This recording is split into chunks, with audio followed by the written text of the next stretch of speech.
Good morning. Good morning, everyone.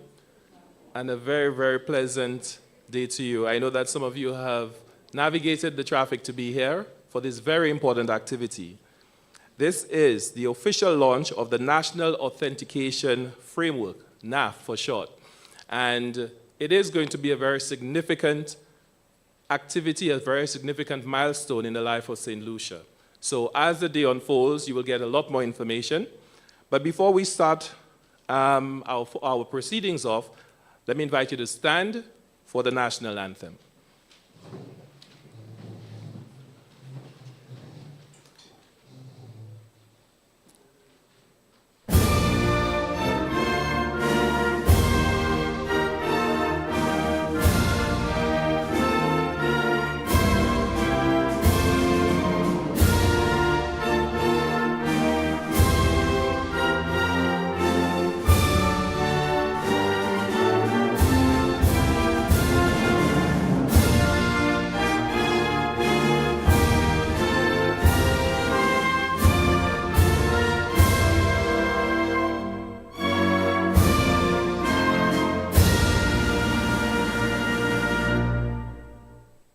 Thank you. Please remain standing.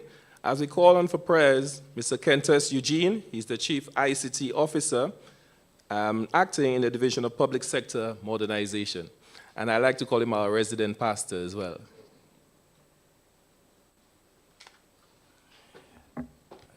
Thank you. Good morning, everyone.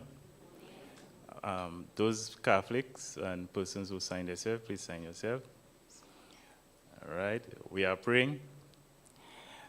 Mighty God, we are very grateful for this wonderful opportunity you have provided us. We are grateful that you brought us here safely.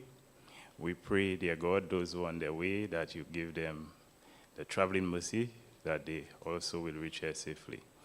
Dear Lord, with grateful heart, we come to you for this grand launch of the National Authentication Framework. Dear God, we thank you for the wisdom, for the collaboration and the dedication that brought this initiative from vision to reality today. Dear God, we ask that you would bless this endeavor. We also pray, dear God, that you would use this platform as a renewed commitment for service, for accountability, and for national development, dear God. We pray that and we dedicate the whole proceeding into your hands, and we pray that everything would go according to your will, and we'll have a wonderful sitting today. We pray in your mighty name. Amen. Amen. Thank you very much. Please have your seat. So before we start, I will introduce myself because I have a tendency not to tell persons who I am. So I am Glenn Simon. I am the Communications Specialist with the National Competitiveness and Productivity Council, and I'll be your Master of Ceremonies for the day. So allow me to establish the protocol for today. We have Honorable Stephenson King, Senior Minister and Minister for the Public Service, Transport, Information, and Utilities Regulation. We have Minister in the Ministry of Tourism, Commerce, Investment, Culture, Industry, and Cultural Heritage, Honorable John Paul Estefan. Mr. Auguste Degazon is Cabinet Secretary, Office of the Prime Minister. Ms. Janet Barnard, PS, Ministry of the Public Service, Home Affairs, Labor, and Gender Relations. We have other PSs in the room. Welcome. Deputy Permanent Secretaries and Heads of Departments, welcome. Mr. Marlon Nassis, playing a key role today, is the Director, Division of Public Sector Modernization. Mr. Cleveland Thomas, he'll be participating in our panel, and he's ITU Area Representative for the Caribbean. Mr. Devendra Ramnarayan, and he is the Digital Transformation Advisor and Independent Consultant. Allow me to welcome staff as well of the Department of Finance, of the Public Service, of the Ministry of Health, of the Ministry of External Affairs, of the Ministry of Youth Development and Sports, the Attorney General's Chambers, the Electoral Department, Economic Development, Civil Status Registry, Registry of Companies and Intellectual Property, Sustainable Development. We also welcome key stakeholders from the National Insurance Corporation, the Financial Services Regulatory Authority, Taiwan International Cooperation and Development Fund, the Bankers Association, the Royal Saint Lucia Police Force. Our students are not here yet, but we'll thank our performers who will be performing for us, the students from the CCSS, and also we have a special performance from Ezra, the Fun Machine. Members of the media, particularly NTN and Choice TV for being here, and other members of the press. Specially invited guests, ladies and gentlemen, good morning. So I hope I covered everybody, and if I didn't, I will also fill you in throughout the day as to who's present. So we have welcome remarks, and let us call on Mr. Auguste Degazon, he's the Cabinet Secretary in the Office of the Prime Minister, to welcome us. Round of applause for him, please.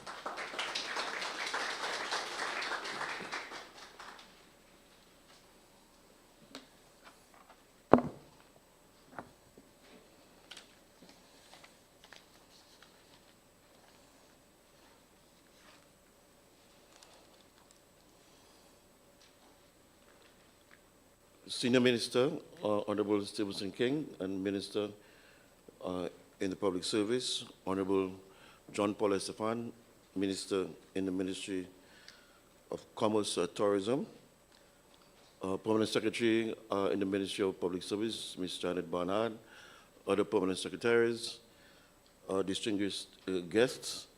We have representatives from the Taiwanese Embassy, development partners, members of the media, ladies and gentlemen, good morning.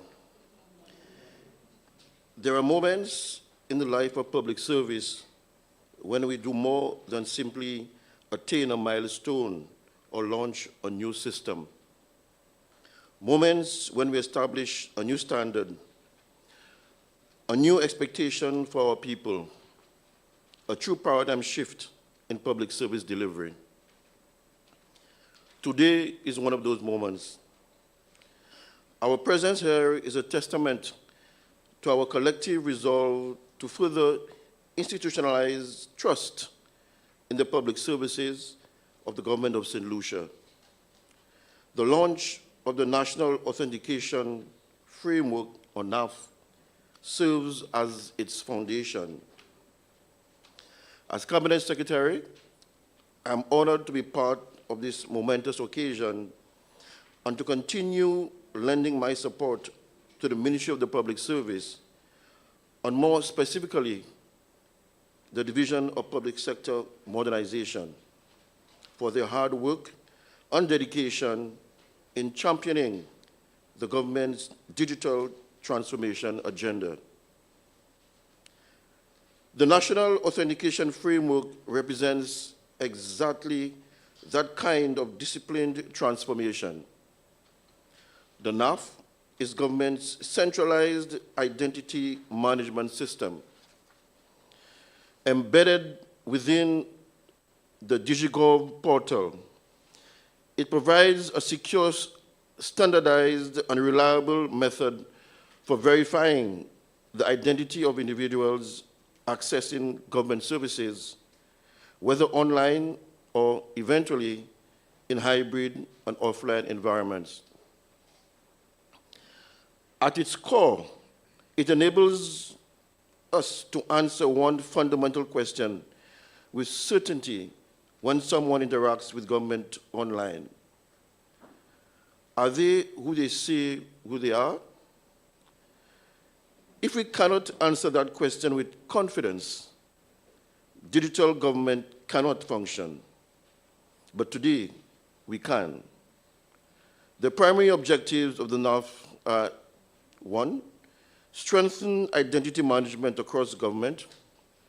2, protect citizens' personal data and reduce identity-related threats. 3, enable seamless, secure access to digital public services. 4, provide a unified authentication infrastructure for ministries and agencies. And fifthly, lay the foundation for broader digital transformation initiatives. Through multi-factor authentication and centralized identity controls, it significantly reduces the risk of impersonation and unauthorized access. Citizens can now engage government systems with greater confidence that their data is protected. But security alone is not enough. NAF also simplifies the citizen experience. A single verified identity will enable access to multiple government services through DigiGov, whether applying for a birth certificate, renewing licenses, registering businesses, or making an online payment. No multiple credentials, no fragmented systems, no inconsistent standards. NAF protects, but it also empowers. From an operational perspective, NAF is a strategic enabler for ministries. Under the mandate of the Division of Public Sector Modernization, the Ministry of the Public Service provides shared ICT leadership and infrastructure across government. NAF is now part of that enterprise architecture. Any ministry implementing a digital initiative, whether an online portal, mobile application, controlled physical access solution, can now leverage NAF rather than develop its own identity solution.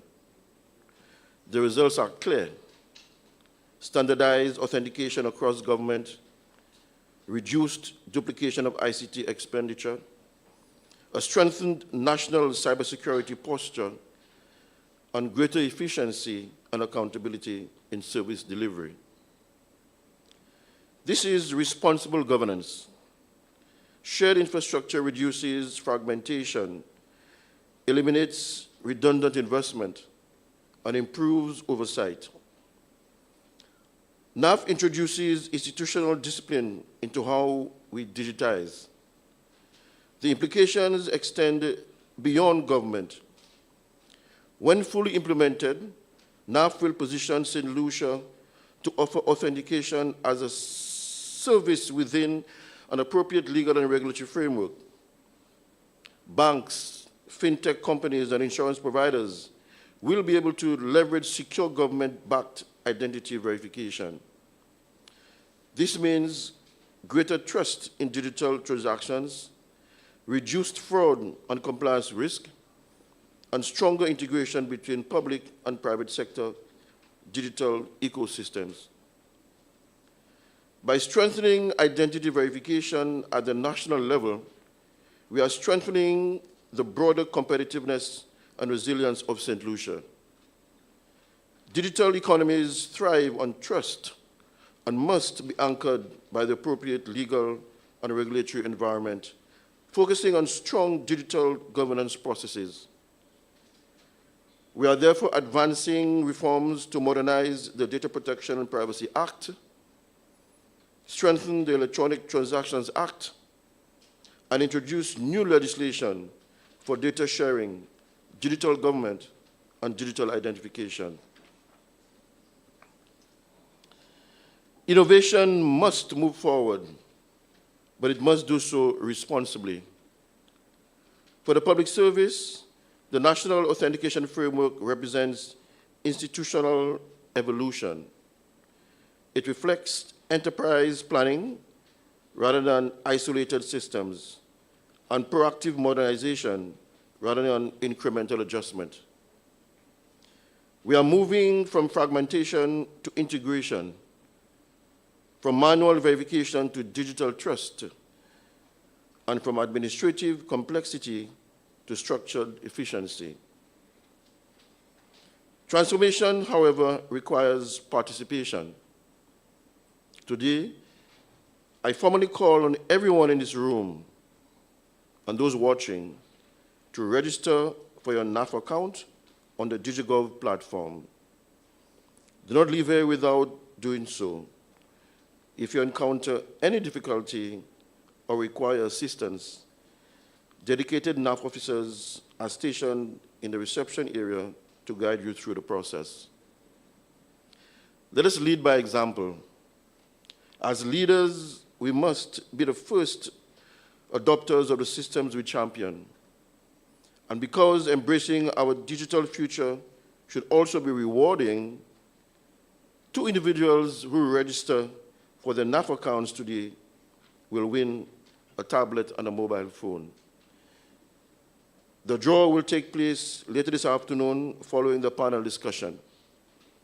I therefore encourage you, register, participate, and be part of this historic moment. As Cabinet Secretary, I am proud of the coordinated effort that has brought us to this moment. This achievement reflects a public service that is disciplined, forward-looking, and committed to excellence. The foundation of digital trust has now been established. From this foundation, we will scale, we will integrate, we will innovate, and we will deliver public services worthy of the citizens we serve. Thank you, and welcome to this defining milestone in Saint Lucia's modernization journey. Thank you.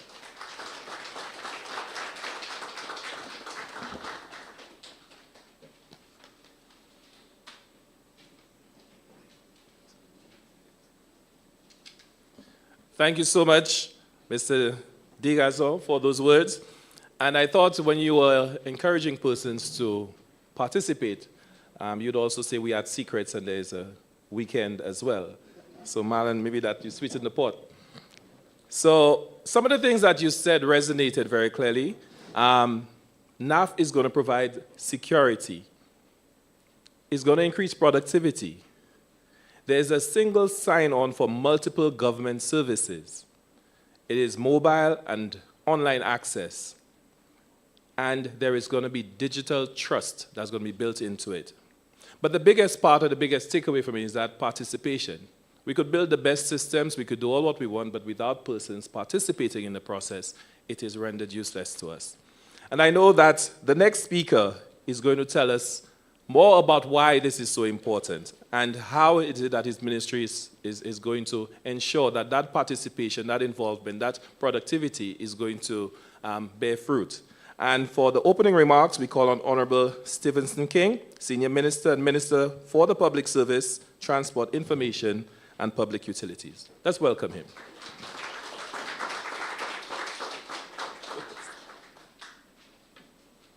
Thank you very much. It appears that the chairman has read through my written speech. And so, protocol having been established, I want to take this wonderful opportunity today to particularly recognize the members of the head table. I want to recognize Mr. Devendra Ramnarayan, who I met many years ago in Curacao at an ICT meeting. Welcome, sir. Cabinet Secretary to the Government of Saint Lucia, Mr. Marlon Narcisse, all of the head table. My Permanent Secretary, Ms. Janet Barnard, and Deputy Permanent Secretary, and my former Permanent Secretary, Mrs. Suzette Jean, Deputy Permanent Secretaries, and the Minister in the Ministry of Tourism representing the Cabinet here today. You have a big job today, sir. I want to welcome you to this very important event this morning. I'm honored to address you today on behalf of the Government of Saint Lucia as we officially launch our National Authentication Framework. This initiative represents a defining moment in our national development journey and a major milestone on our digital transformation agenda. Today, we are establishing a foundational pillar for the future delivery of public services and for the modernization of governance in Saint Lucia. Successful modernization requires a shift in how we think and plan for the future. Only last week, we conducted a 4-day workshop on strategic foresight and systems thinking. This capacity building exercise speaks directly to this government's commitment to meet the immediate needs of our people, and most critically, to anticipate the expectations of our citizens by the year 2025, and of course beyond. Today's launch takes place at a particularly meaningful time in our national history, as the curtains come down on celebrations marking our 47th anniversary of independence as an independent nation, under the theme, Devant Assam. We are reminded, therefore, that national progress is built through unity, shared responsibility, and sustained collaboration. The National Authentication Framework reflects this spirit, the intent to journey together. It brings together government, citizens, and the private sector through a shared digital infrastructure founded on trust, security, and accountability. Colleagues, members of the public service, and the private sector, the Government of Saint Lucia has articulated a clear and ambitious national vision, and that is to make Saint Lucia the most technologically driven small island developing state by 2025, so that its citizens can produce valuable goods and services in an efficient and sustainable way while taking advantage of the growing benefits of the digital global space. The National Authentication Framework is central to achieving these objectives. In today's modern digital environment, the ability of a government to securely and accurately identify and authenticate individuals and businesses is fundamental. It is the basis upon which digital governance, digital commerce, and digital citizenship is built.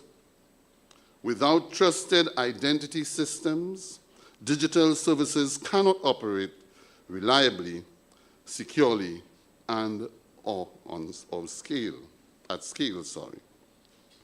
I am proud to indicate that I have personally registered for my own National Authentication Framework account, except that today I won't have a chance to benefit from the draw at the end of the day. I did so not necessarily as a minister, but most essentially as a citizen who believes in leading by example. I therefore encourage every public officer, every business owner, and every citizen to do the same. Registration is the gateway to accessing the new generation of digital services that government is building for you as a people. The National Authentication Framework establishes the foundation of the Government of Saint Lucia's centralized identity management system. It securely and accurately verifies the identity of users whenever they interact with public services. Through this framework, citizens and businesses are able to access multiple services using a trusted and verified identity, reducing duplication, minimizing administrative burdens, and improving service quality.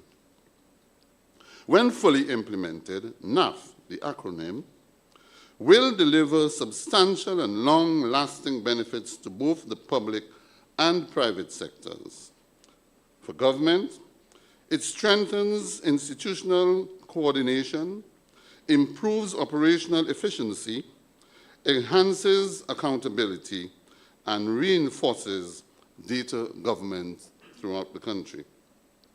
For citizens and businesses, it provides faster access to services, reduced compliance costs, and greater confidence in digital transactions. In this way, the NAF transforms DigiGov from a collection of online government services into a truly integrated digital governmental platform built on integrity, trust, and security. Importantly, NAF is also designed to function as a national authentication service that can be securely leveraged by private and public sector institutions alike. Banks, credit unions, insurance companies, telecommunications providers, utilities, and other licensed service providers will be able, subject to the appropriate legal and regulatory safeguards, to utilize the national identity infrastructure to verify customers' identity. This will significantly strengthen the Know Your Customer and customer due diligence processes, reduce identity-related fraud, accelerate onboarding, improve risk management, and lower operational costs. In essence, the NAF provides a secure, trusted, and authentic resource for cross-sectorial institutions and agencies in their conduct of business. For financial institutions, it means faster account opening and more secure digital banking, and I say, no need for 3 and 4 forms of identification. For insurance providers, it means reliable policyholder verification and claims processing. For emerging digital service providers, it means access to trusted identity infrastructure without the need for costly parallel systems. In this way, NAF becomes a shared national resource for identity verification, supporting innovation while maintaining high standards of security, privacy, and regulatory compliance. This framework is essential for modern governance across government. The deployment of the NAF will facilitate a more secure and efficient practical impact across every critical sector. In public finance and private sector, it will strengthen taxpayer compliance, support business and company regulation, and secure online payments. In law enforcement and public safety, it provides officers with secure access to verified driver's licenses and vehicle registrations in real time.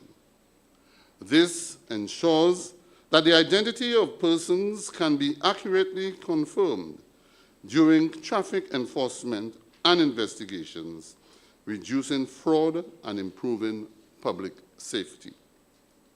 In transport and public service, it will modernize driver licensing through the deployment of the electronic testing system. By integrating the NAF with theory examinations, candidates will be securely verified, maintaining the absolute integrity and fairness of the testing process.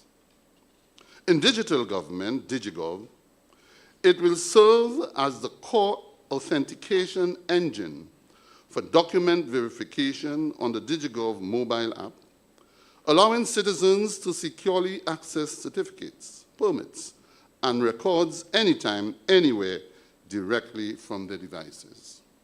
In health, it will support precise patient information, the seamless integration of digital health records, and supports registration for universal health coverage. In education, it will enable the issuance of verified digital credentials and facilitate secure access to online learning platforms. And in national security and immigration, it will enhance verification systems and strengthen our borders through robust identity protocols. And trade and customs, it will facilitate secure trader identification and enable digital clearance processes, reinforcing St. Lucia's regional and international competitiveness and underpinning underpinning the intention of ease of doing business. Colleagues, the National Authentication Framework does not exist in isolation. It forms part of a broader ecosystem of our digital transformation agenda. One such initiative is our regulatory sandbox, which is designed to support innovation in areas such as financial technology, digital identity solutions, cloud computing, and digital payments. Through this sandbox, innovators, entrepreneurs, and regulated entities will be able to test new digital products and services in a controlled and supervised environment without affecting the main live stream and simultaneously ensuring compliance with national laws and standards. Together, these initiatives create an enabling environment for responsible innovation, private sector growth, and regional competitiveness. At the national level, NAF strengthens data governance, reinforces digital trust, and enhances institutional resilience. It enables secure data sharing, supports evidence-based policy making, and promotes interoperability across government systems. At the regional and international levels, it positions St. Lucia to participate more effectively in cross-border digital initiatives, regulatory cooperation, and digital trade frameworks, expanding economic opportunities and regional integration. Collectively, these outcomes demonstrate that the National Authentication Framework is a strategic national asset that underpins public sector modernization, private sector development, and sustainable national growth. As Minister responsible for the public service, I regard this framework as a cornerstone of our efforts to modernize and future-proof government operations. It equips public officers with the tools required to deliver services efficiently, transparently, and responsively in a digital era. Much too often, the public service is criticized for poor customer service and inefficiencies. Here's my appeal to all stakeholders. To my cabinet colleagues represented by the Honorable John Paul Estefan, I wish to emphasize that the success of NAF depends on our collective ownership and sustained leadership.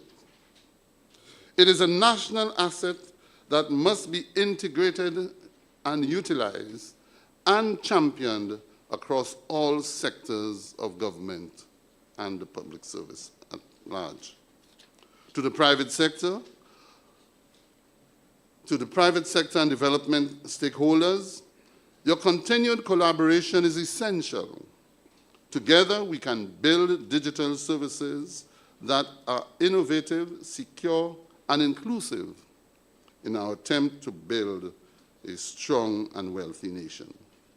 To our citizens, this framework reflects our commitment to putting people first by building a government that is accessible, accountable, and responsive, and most of all, transparent in a rapidly evolving digital environment. When fully implemented, the National Authentication Framework will enable St. Lucia to leapfrog traditional development barriers. It will empower both the public and private sector to innovate with confidence, compete globally, and deliver higher value to our people, our citizens. As we move forward together, devons ensemble, Let us recognize that today's launch marks the beginning of a new era of digital governance in Saint Lucia. Let us commit ourselves to ensuring that this framework is implemented with integrity, discipline, and purpose. Let us ensure that it delivers tangible benefits to every ministry, every business, every household, every citizen. In closing, I commend the dedicated teams, partners, and stakeholders who have worked tirelessly to bring this initiative to fruition. The Permanent Secretary and her team, Mr. Narcis and his team, and all staff members who have worked together with our partners, the government of the Peoples of the Republic of China, Taiwan. Your professionalism and commitment reflect the very best of our public service. Let me, and today I was hoping that the former Minister of Public Service would have been here. I'm not too sure whether we invited her. But today I felt obliged to at least acknowledge and honor the former Minister of the Public Service, Dr. Virginia Poyet, for her strong leadership, her steadfastness and dedication, and unwavering commitment to this cause, the cause of public sector modernization. Today I am completing this journey, this segment of the journey, in her name, as I start the new segment of institutionalization of the National Authentication Framework for our independent nation after 47.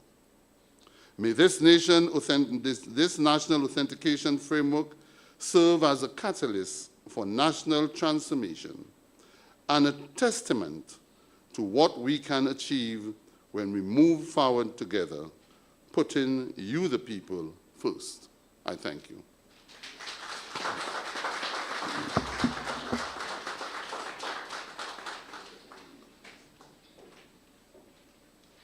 Thank you very much, Minister.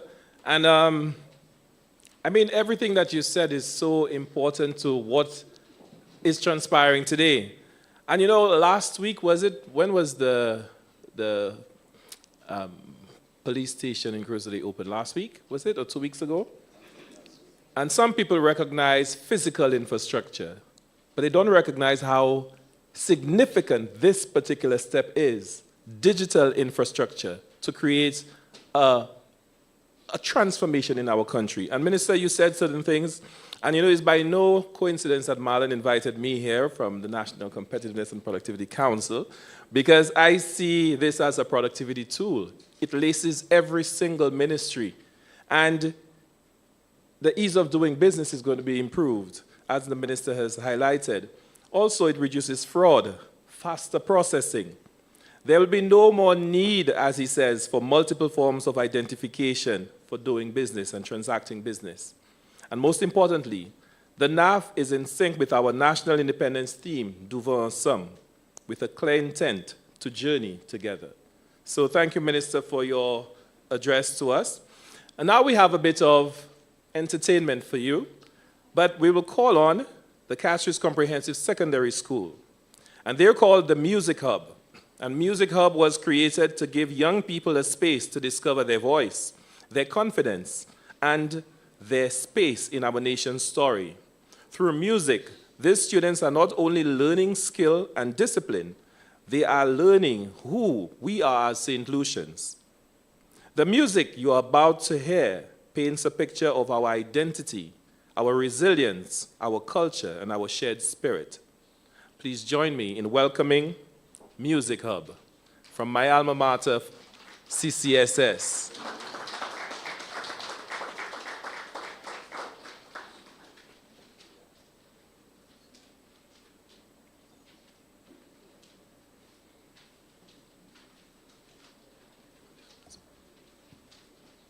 You want this one as well?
Before the world began asking us for passwords, before a screen ever blinked and said, prove yourself, before identity became something typed into boxes and checked by machines, St. Lucians already knew who they were. Not from databases, not from documents, but from echoes. From the way a drum could carry a name further than a microphone. From the way a voice could travel across a hillside and arrive already understood. Même voisin, même l'esprit, même Saint Lucia. We knew each other by vibration, by rhythm that moved like memory through bone and breath. Identity here was never something you logged into. It was something you stepped into. A drumbeat waiting for your heartbeat to answer. A language shaped by survival. A melody stitched into morning markets, fishing boats, and village yards. Même voisin, même l'esprit, même Saint Lucia. Some say a charm belongs to one person. A spell whispered into one heart. But St. Lucia carries a different kind of magic. Not something worn, something lived. It hides in laughter that refuses to stay quiet, in the swing of a story told twice, louder the second time. In music that follows home like a friend who knows your gate before you open it. And once you feel it, once it recognizes you back, there is something else to stand, but inside it. Même voisin, même l'esprit, même Saint Lucia. Today, this charm is not for one person. It is for everyone who has ever felt this island. Speak their name through sound. Même voisin, même l'esprit, même Saint Lucia.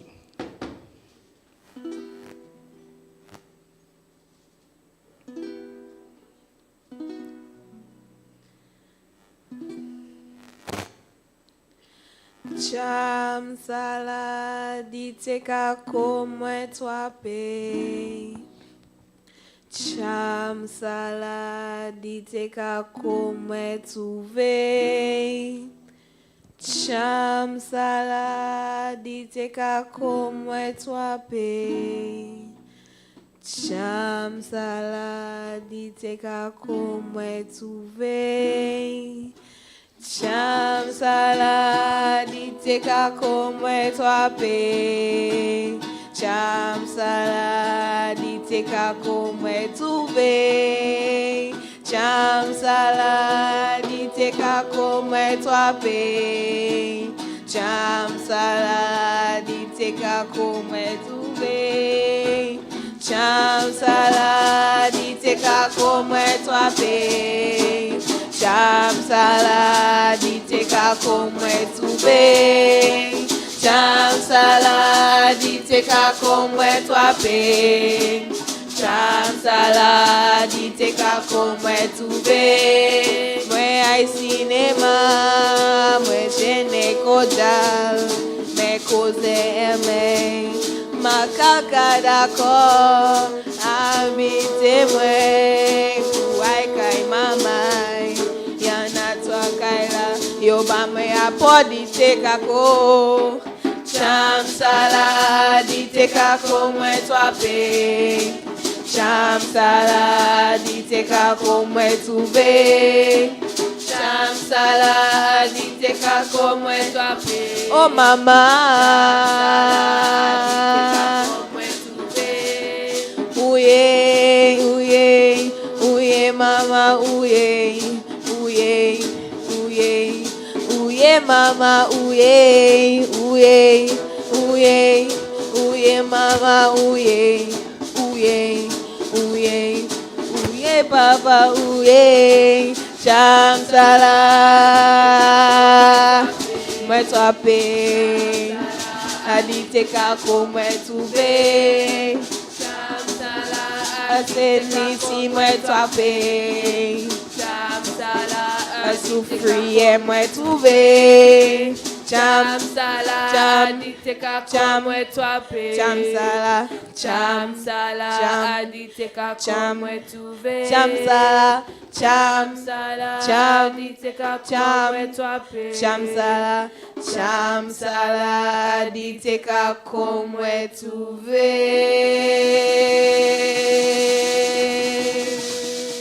That charm pulls us deeper, past nostalgia, past memory, into something alive and breathing, because identity is not a museum piece. It grows calluses, it learns new steps, it rewrites itself every time a young voice dares to sing louder than yesterday. Our culture does not stand still long enough to gather dust. It moves from lacquer to speaker boxes, from bamboo drum to electronic bass, from elders' stories to youth rewriting the chorus. Not old versus new, just one heartbeat finding new ways to speak. Même voisin, même l'esprit, même Saint Lucia. Today, we travel through that sound, not as stories of the past, but as offers of what comes next. Même voisin, même l'esprit, même Saint Lucia.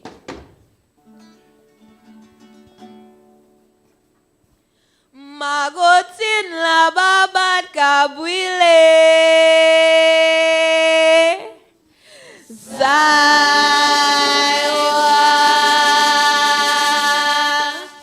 Kilitu kilisi mamele Zaiwa Achebe atet punuwe Achebe a kupunue, achebe a wepunue, achebe a jampunue. Magotin la babat kabile, kilidu kilisi mamele. Achebe a tet punue, achebe a kupunue, achebe a wepunue, achebe a jampunue. Alakadu, alakadu, alakadu, alakadu, alakadu, alakadu, alakadu, alakadu, alakadu. Alakadu, alakadu. Why, why yoko? Why toujours? Why, sabamwe? Why, amaladi? Why yoko? Why toujours? Why, sabamwe? Amaladi? Ali bueno, bueno, bueno. Ali bueno, bueno, bueno. Ali bueno, bueno, bueno. Ali bueno, bueno, bueno. Bueno, bueno, ale, bueno, bueno, bueno, bueno, bueno. Amo style killer, you have a look pain killer. Bumper mogo chinchilla, bumper speaker weed it up. Amo style killer, you have a look pain killer. Bumper mogo chinchilla, bumper speaker weed it. Wait there, Madu, Madu, wait there. Now wait there, Madu, wait there. Not it from now, Madu. No, no, no, no, no, no. No, no, no, no, no, no. Make away. No, no. No, no, no, no, no, no. Make away. No, no. Make away. Why you call? Why toujours? C'est ça, bah, moi. Amaladi, why you call? Why toujours? C'est ça, bah, moi. Amaladi, why?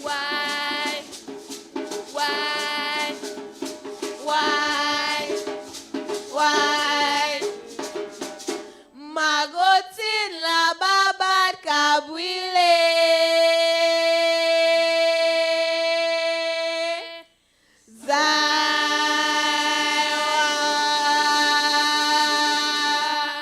Do you hear it?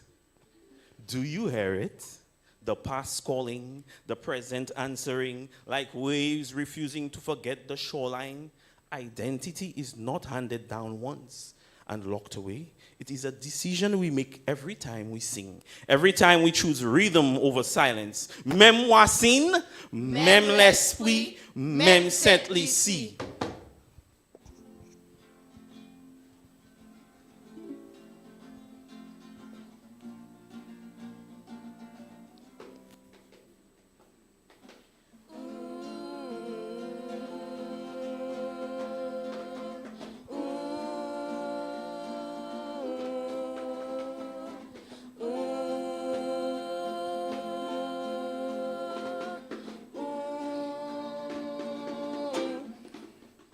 Early Juve morning, me bunks a little thing. She come out to play. She say that she Pamela the day just dawning. She already sweating, so hot man, so full of it. This guy taking she feet down by the gap at 440 sharp. Somebody in the crowd say her name loud, Susan.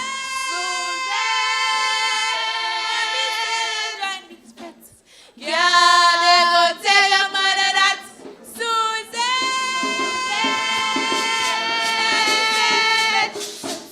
Yeah, they go tell your father that. And she whine, she whine, she whine, she whine, she whine, she whine. She go play them no mind. She look up on the eye in the middle of the night, and she shake like it's me. She want break. Hang it, she bumper, hang it, she bumper, hang it, she bumper. Hang it, she bumper, hang it, she bumper, hang it, she bumper.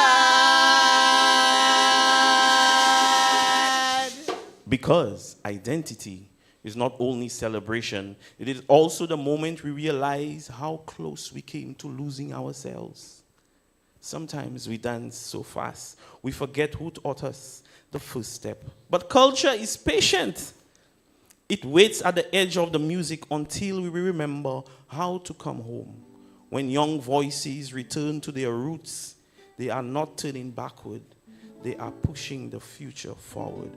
Même voisin, même l'esprit, même Saint Lucia.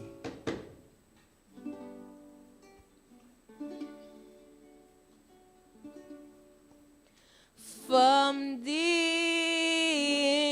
e me no mio. From Dio jalo no mio. I vai love you Lord nom la. I habitation love you Lord nom la. From Dio e me no mio. From Dio jalo no mio. I vai love you Lord nom la. I habitation love you Lord nom la. From Dio e me no mio. From Dio jalo no mio. I vai love you Lord nom la. I habitation love you Lord nom la. Breakadation pour me faire ça me fait. Moi les wive, moi trouver femme là pas te pesant. Moi parti marcher pour me garder côté.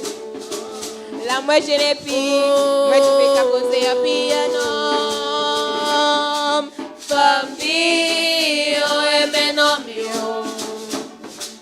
From Dio jalo no mio. I vai love you Lord nom la. I habitation love you Lord nom la. From Dio e me no mio. From Dio jalo no mio. I vai love you Lord nom la. I habitation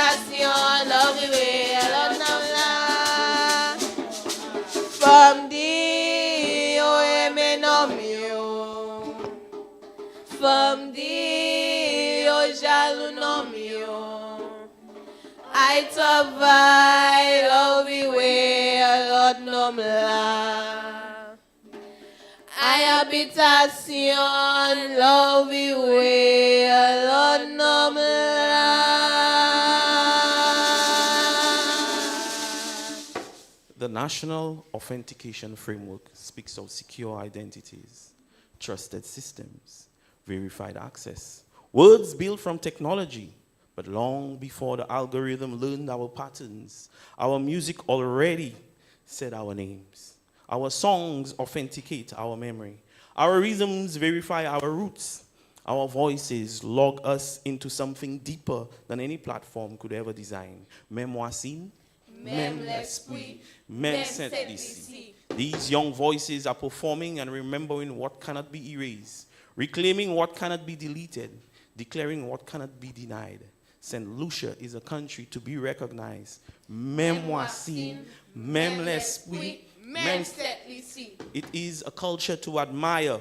Même voici, même l'esprit, même Saint Lucia. It is a past to celebrate. Même voici, même l'esprit, même Saint Lucia. And as we step into the digital future, may we never forget the first system that knew us. Même voici, même l'esprit, même Saint Lucia. Thank you very much.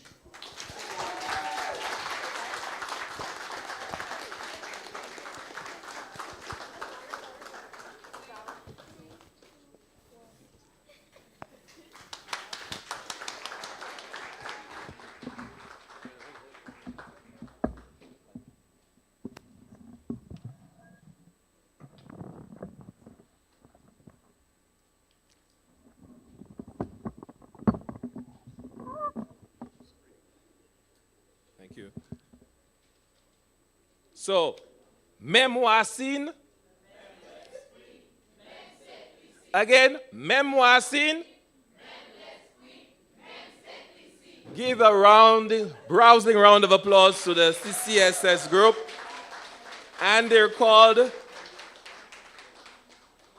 now that's for a prize for the secret to stay as secrets. What are they called? Yo, you had 1 second to answer. Music Hub. If you had 1 second earlier, you would have stayed at secrets. So I'm just, So this was such a wonderful performance, and I'll be managing the group from now on. They'll be at Jazz, and Jazz at CCSS will be alive. And you realize our young people, they sang in Creole so comfortably, powerfully, dynamically. Thank you, CCSS. You made me proud. CCSS forever. I know Marlon is proud as well. So as we continue, there's something that was drawn to my attention, and they mentioned the authentication journey and the authentication platform. And the minister mentioned it, and the speaker before him, the PS mentioned it, the cabinet secretary. If you look at the logo, we talk about trust and security, and I think the logo, I hope there's a description for the logo at some point, but this is a real lovely design. It shows strength, it shows security, it shows even the olive branches, shows that you're welcoming persons. And I think if this logo is really described, I think it'll be a beautiful thing to try to get persons to understand that this journey is a journey, and we're all on the same boat. So, talking about trust, the architecture of trust is what we'll call upon Mr. Malanassis, the Director of the Division of Public Sector Modernization, to discuss with us, and he'll give us a technical briefing on the architecture of trust. Let's welcome him, please.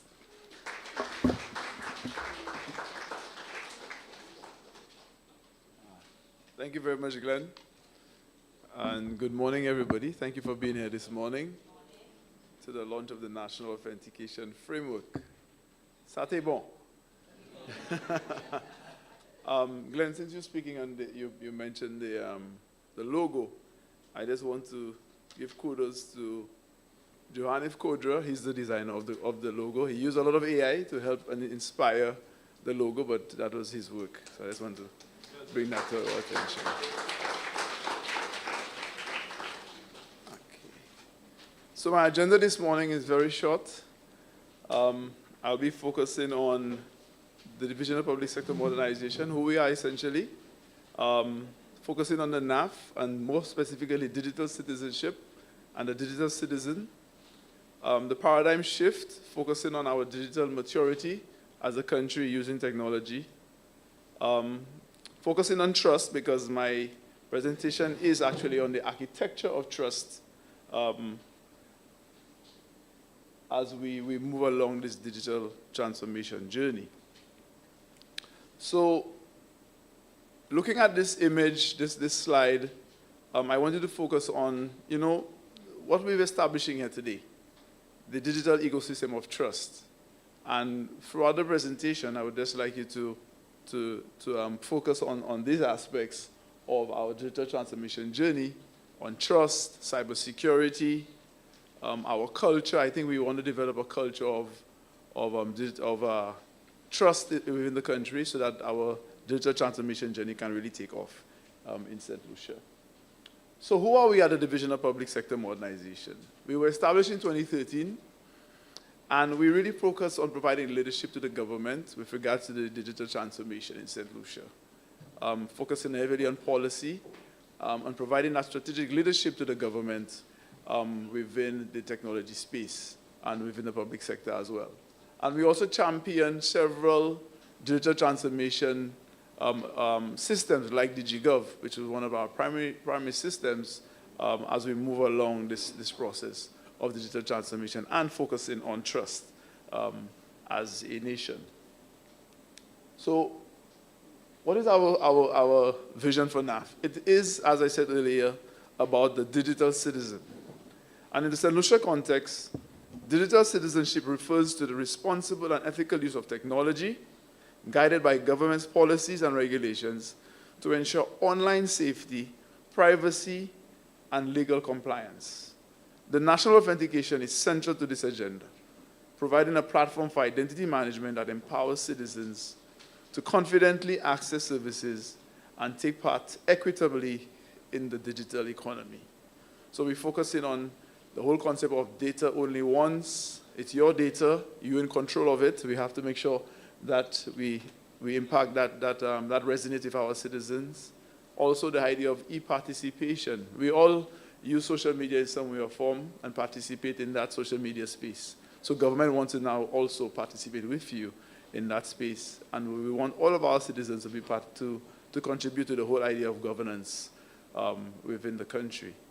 And what does it do? It provides us with that underlying infrastructure where we have a unique identifier. And I'm sure many of us in the room here, especially our private sector partners, would have been eager to, and pushing over the years, many years, to focus on the unique identifier that will facilitate both online transactions, but also, as well, to allow them to be recognized with government anytime they're doing a transaction going forward. So what are the benefits of the NAF? NAF enhances online services. It protects our identity. It's convenient and accessible. It improves government services. It reduces the need for multiple logins, single sign-on.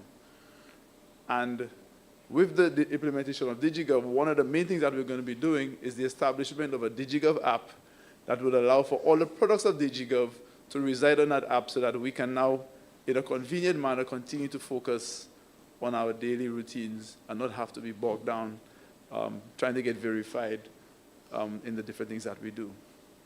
But with the NAF, we have a three-phase approach. The first phase is what we're really launching today, which is NAF for citizens and residents. And that's the digital identity improving citizen and residents' secure, trusted way to deal with the government. In a few months' time, we will be implementing NAF for the business and companies. And we've been working closely with the Registry of Companies over the last 2 years in trying to digitize their records so that we can really move into this space where all companies and businesses doing business with government can be identified using that unique identifier. And the next phase and the last phase would be essentially NAF as a service, focusing on knowing your customer. You know, government wants to be that source of truth for identity management across the board. So we no longer would have to go to the bank with 2 forms of ID to create a bank account.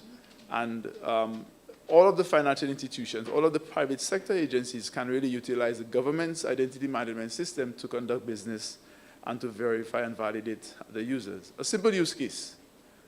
You go to the bank, once the NAF has the service is implemented, you could then indicate to the banker that you want to be verified by the NAF. And you'll just be able to scan a QR code using the DigiGov app, and your identity would be verified, and then the transactions can take place. Whether you're a business or a citizen, it will work essentially the same way. And going forward, in some discussions with our keynote speaker, Devendra, he did speak about, things like facial recognition, which is what they actually pursue in Trinidad at this point in time. We can then leverage those technologies. Again, once we continue to build that trust that is required for our citizens to say, okay, I can trust the government with all of these biometric markers, and there are many technological ways that we can do that without really exposing persons' information. So our national shift. So essentially, we want to move from our current environment with siloed operations, high operating costs, transition that to a trusted digital ecosystem. We want to focus on data only once, 24-hour access, reduce processing times, and have secure transactions every time we interface with the government. The DigiGov team, myself, Johannes, Denise, more specifically, we are very passionate about this. And sometimes we come across, even aggressively at times, just making sure that the system is protected and we understand the need to protect persons' data. And we've had challenges with some of our beneficiary agencies, trying to give them that mindset that they need to shift across to focusing on data protection. And this is how we're going to make this work.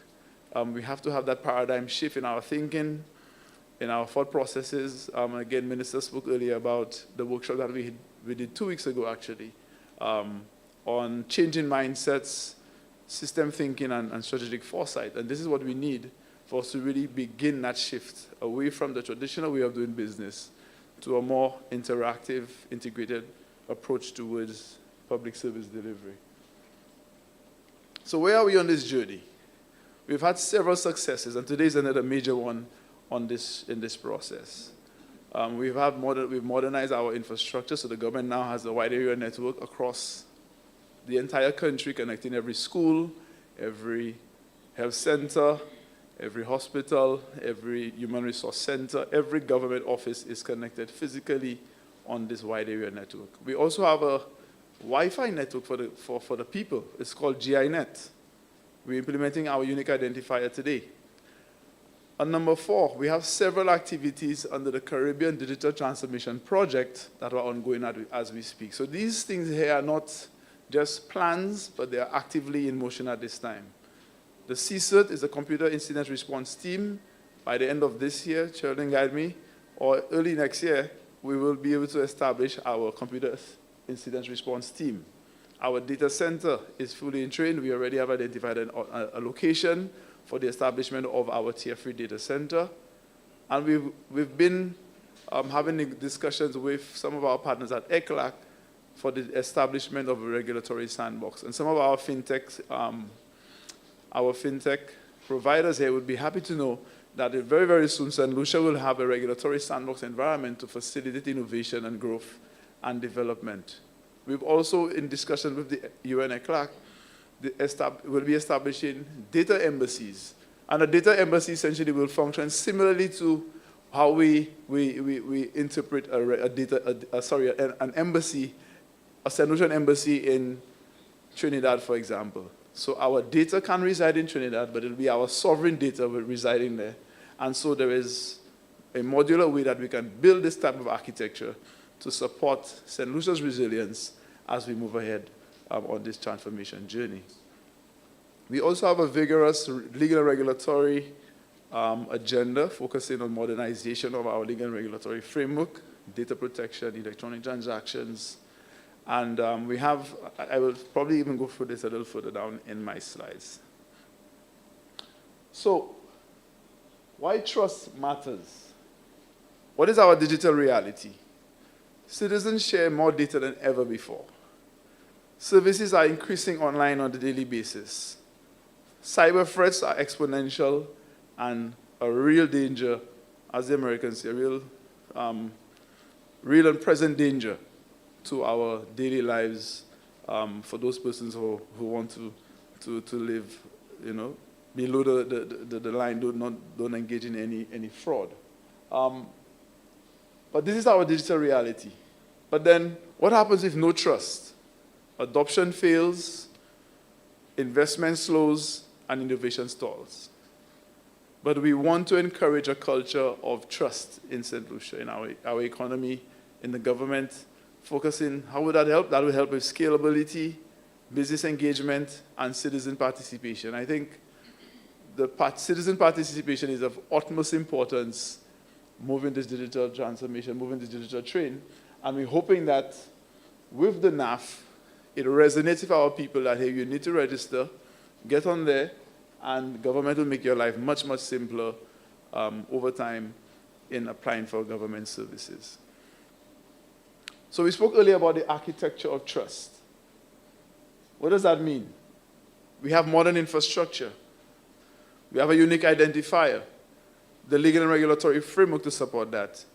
And we must have a culture of cybersecurity. And we have some pillars that we have to focus on as well. Infrastructure, human capacity development, and our culture. Cybersecurity, the legal and regulatory framework, as well as transformation and innovation. And it's underpinned by three or four main areas: confidentiality, integrity, availability. It's called CIA.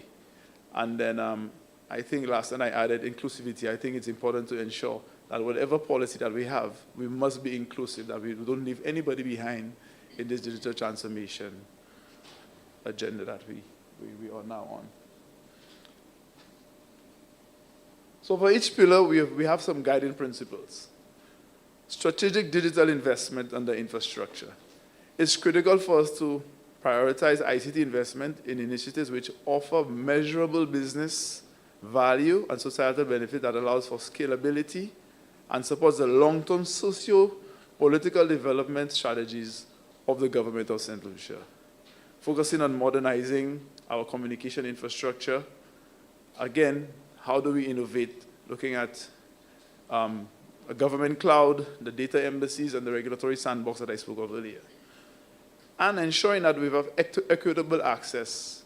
A term that some of us may not be familiar with, it's called meaningful connectivity. Sometimes we have connectivity, but how meaningful is that connectivity, and how does it contribute to our daily lives and how we live?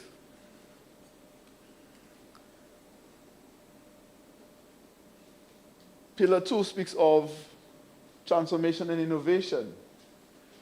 We must be citizen-centric as a guiding principle. It must be citizen-centric. Everything we do must have our customers, our citizens and businesses at its core focus.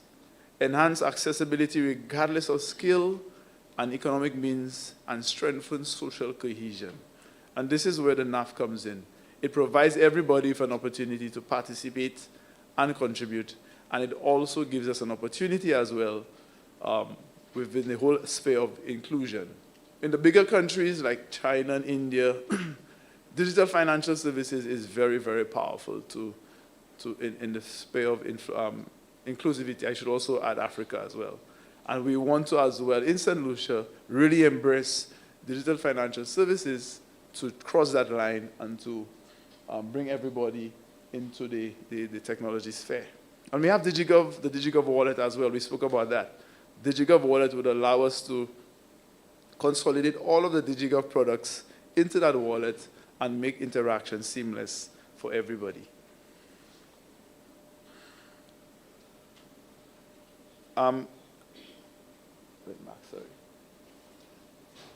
Pillar 4 focuses on digital confidence and trust.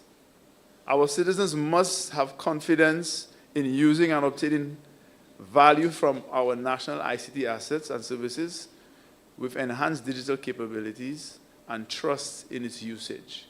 Again, this is an underpinning concept of the National Authentication Framework, but it also speaks to our legal and regulatory environment to support digital transformation and to support the NAF more specifically. So we've made some amendments to our Data Protection Act, to our Electronic Transactions Act, and the Computer Misuse Act. But these are very outdated legislation. We need to modernize them. And I can also say at this point that probably last week, the bank, World Bank that is, did give us an objection for us to pursue some additional piece of legislation to support our digital transformation, focusing on AI and data protection, cybersecurity, identity management, and also the fintech space as well. And number 5, which is very, very big and must be highlighted here as well, is capacity building as an economic driver. Our national digital capability and private sector innovation must be stimulated and enhanced through strategic collaboration and partnerships with knowledge transfer and niche ICT abilities development at its core with a strong export orientation and focus. I don't think that we think of ourselves as producers of technology, because sometimes I think there's a stat that speaks to us in the region. We take over 7 years to implement a new technology. And so there must be a shift in the mindset for us to really embrace the technology. AI is a typical example. We cannot be left behind in this field of AI. But one of the things that I can probably quickly say about AI is that we need to have proper data. And we don't have a culture of securing data and essentially storing it in a way that can be reused for other activities, other initiatives, than what we actually use it for in its core function. But back to Pillar 5. Human resource capacity development is absolutely necessary. And persons are always concerned about losing their jobs, but we focus on reskilling, retooling persons, empowering our young people through co-working spaces. And under the World Bank project, we actually have an activity right now where we're going to be building out several co-working spaces. So one of the primary ones, which will be fitting within our ministry to support our young people. So the idea here is to train, provide the environment for them to be able to have specific access to the technology. So we're providing that co-working environment. And we will provide them also with the opportunity to actually innovate and to develop specific tools to help us solve the issues of our people within the public sector. We also be establishing innovation hubs as well. And one of the key things here with the implementation of digital transformation and developing that trust is the change management for user adoption. It must be specific to our users within that sphere, focusing as well on digital community skills and literacy. So, governance for sustainable digital transformation. There must be a shared vision. And I'm very happy to see all of us here this morning. The minister accepted our invitation to be present, to deliver his speech, the CAPSEC support, and Devendra and Cleveland, accepting my call to really help us champion this process, moving the NAF forward. But this for trust to be sustainable, we must focus on our people. There must be processes in place. We must harness good data governance procedures, and we must adopt a culture of trust and cybersecurity. Was it Peter Drucker, I think it was, who said that strategy eats culture for breakfast? And so we must ensure that within our change management framework that we ensure that our people understand the need, people understand the reason for what is being done, and so they can now they can trust, they can be empowered through this process as well. And finally, what is our vision for Saint Lucia? Our vision is to have an environment where we have clear political support and cabinet visibility, because at the end of the day, cabinet also needs to see what's in it for them. The minister needs to see what's in it for him, and we need to also be able to articulate that very, very clearly. we envisage a whole of government approach to digital transformation. Centralized cybersecurity for more resilience, standards, improved service design, data governance at its core, integrated procurement and financing. I think that's another area that is very lacking, and I think there needs to be a better understanding of how we procure digital tools and digital technology within the current procurement process and procedures that we have as a country. And most of all, we need to institutionalize capacity development and culture change. I think, again, we can consider capacity development for export as an economic driver for Saint Lucia, where we are producers and not just creators of technology. So again, thank you very much. I just want to say that Saint Lucia, we are digital by default. We want to be a connected government, focusing on data all the time, and we want to ensure that trust is continued to be elevated and persons continue to trust the government in moving its digital transformation agenda. Thank you very much.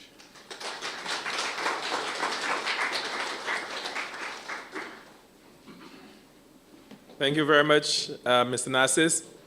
And I know, as he says, one government. I always believe, no matter which ministry you're in, it is one government. And I think Chris Tatney is here, and we always believe that from the GIS standpoint, we serve one government always. And, you know, when you're called upon, depending on which ministry calls upon you, I think if you could lend your skills, you lend your skills. And Marlon said something here, and it falls in line with what the minister said. It falls in line with our national theme for our independence, and it is devant ensemble. And on screen, he had a national shift, transitioning to a digitally mature society. That's our journey, that transition, that journey to ensure that we can be who we want to be and carry everybody along with us. And so one of the things that he mentioned as well is that there are 3 steps in the NAF. NAF for citizens and residents, NAF for businesses, and NAF as a secure source of truth, and government as a source of truth. Whatever government puts out, we should be able to trust it. And so that's what it is that we're aiming for, that trust. And unless people trust the government and unless people trust the system, they won't buy into it. So this is what the journey is all about, to convince them that it is secure, it is safe, and it is going to transform our country. With that being said, we call upon our next presenter. We're skipping one element. We have a performer, but he's going to go after our next, our keynote speaker. And our keynote speaker is Mr. Devendra Ramnarayan. And he is going to speak on one identity, infinite possibilities, the new currency of truth. Let's welcome Mr. Devendra Ramnarayan.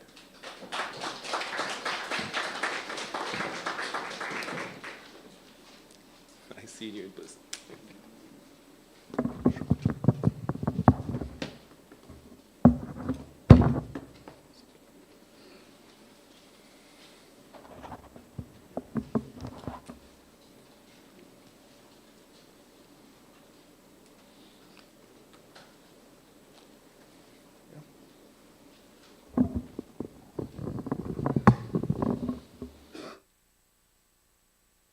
Senior Minister Stevenson King, Minister Estefan, Mr. Augusta Dagazon, Cabinet Secretary, Permanent Secretary Janet Bernard, other Permanent Secretaries, Director Marlon Narcissus, heads of departments, leaders of the public or the private sector, development partners, other dignitaries and distinguished guests, public officers, members of the media, ladies and gentlemen, good morning.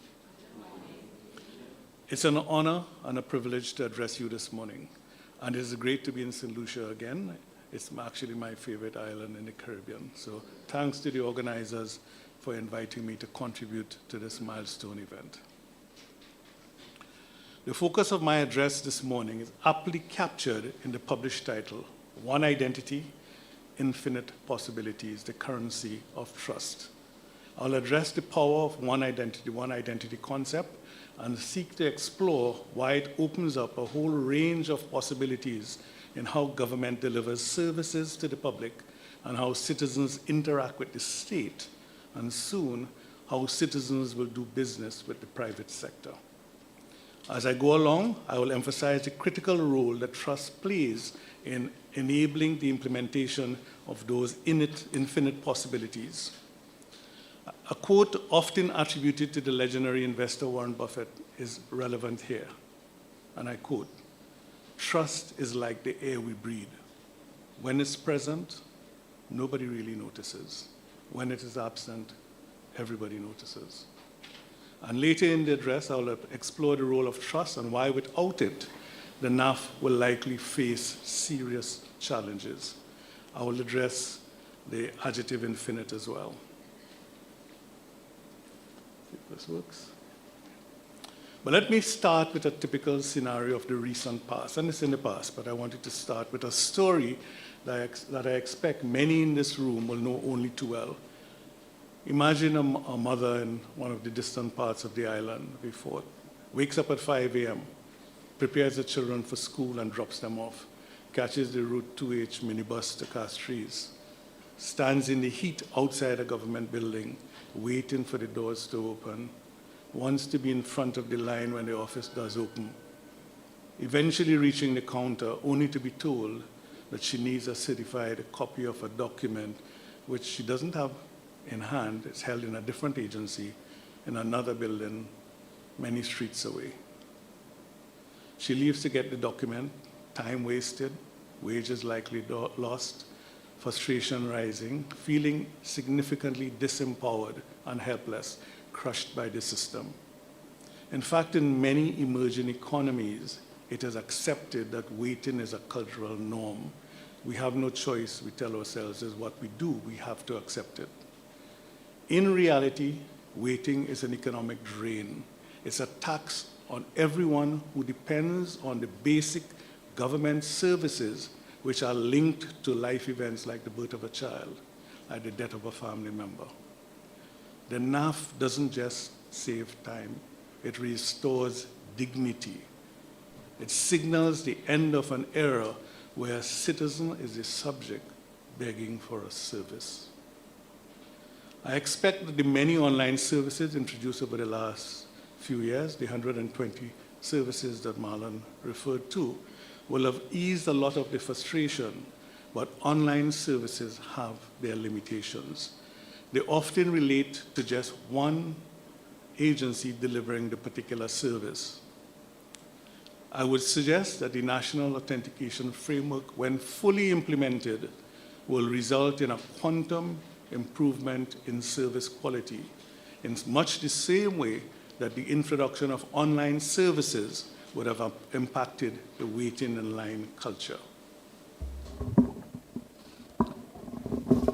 Today, with the launch of the NAF, as explained by the previous presenters, it's important to note that the NAF is not simply a new piece of complex software. It is that.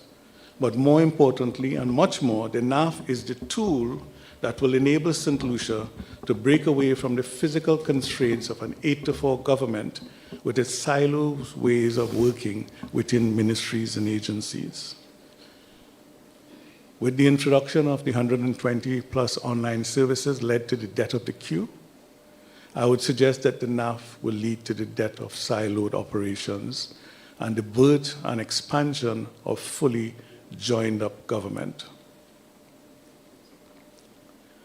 Joined-up government is the approach to public administration, as many of you will know, that seeks to break down silos between different government ministries, departments, and agencies to provide a seamless, integrated experience for citizens, businesses, residents, and visitors.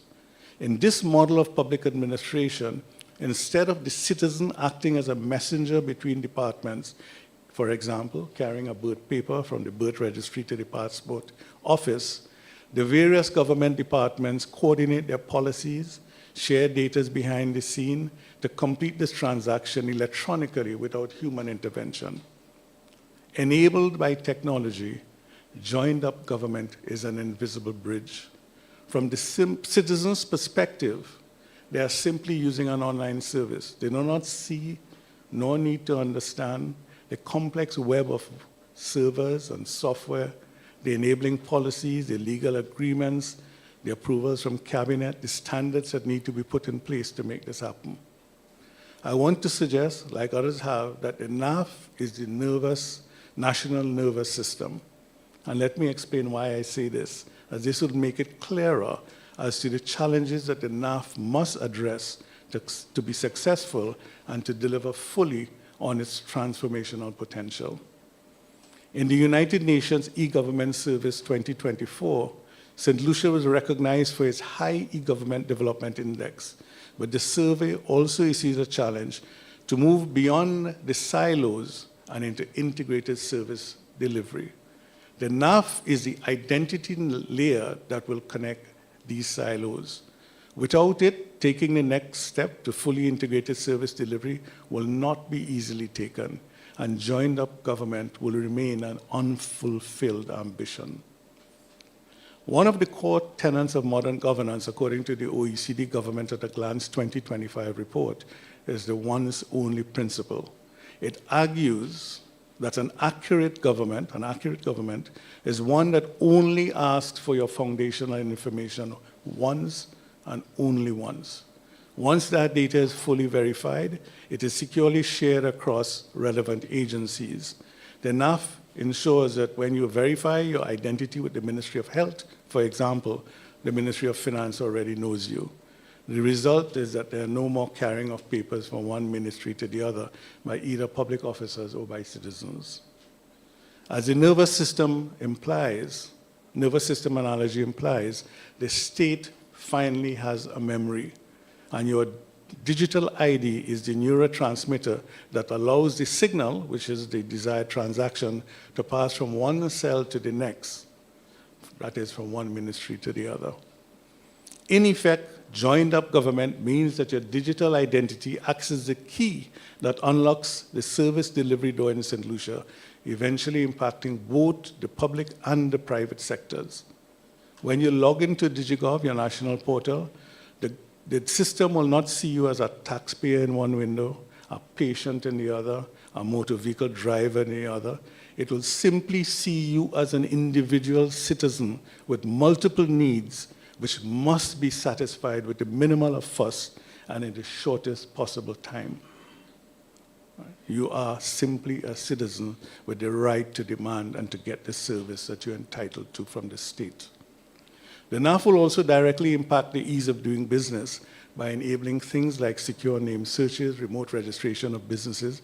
It can provide identity as a service, as was already mentioned, allowing financial and insurance institutions, for example, to verify a customer's identity against the state's single source of truth. It will reduce the need for physical copies of utility bills to prove address information. It can improve transactions in the land registry by verifying your ID and your tax status. It will enable digital signing of contracts and filing of corporate documents like continuance documents, secure customer authentication for online high-value transactions, and it will integrate patient records across independent healthcare institutions. And think about if you make an error and you integrate two wrong records, the impact on a patient's health, you can kill them. So the digital identity is what's going to allow you to integrate things as sensitive as your medical records.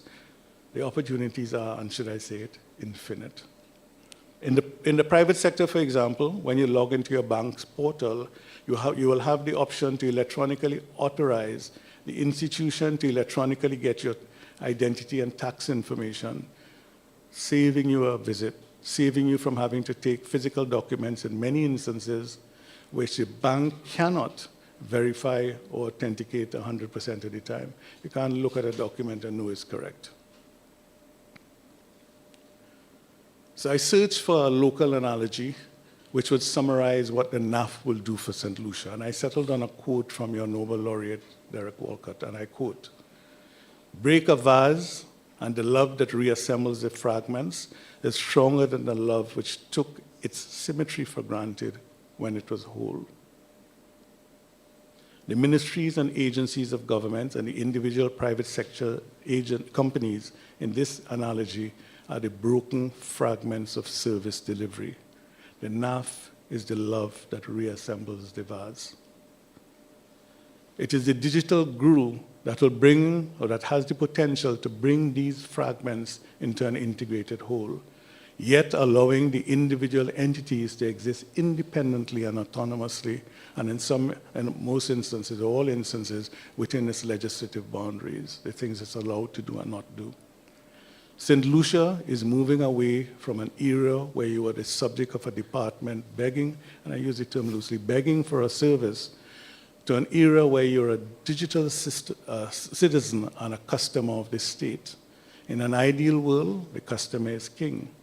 The NAF has the potential to empower the citizen to take back control of their time and to execute critical and foundational or fundamental transactions with the state at their convenience as they see fit.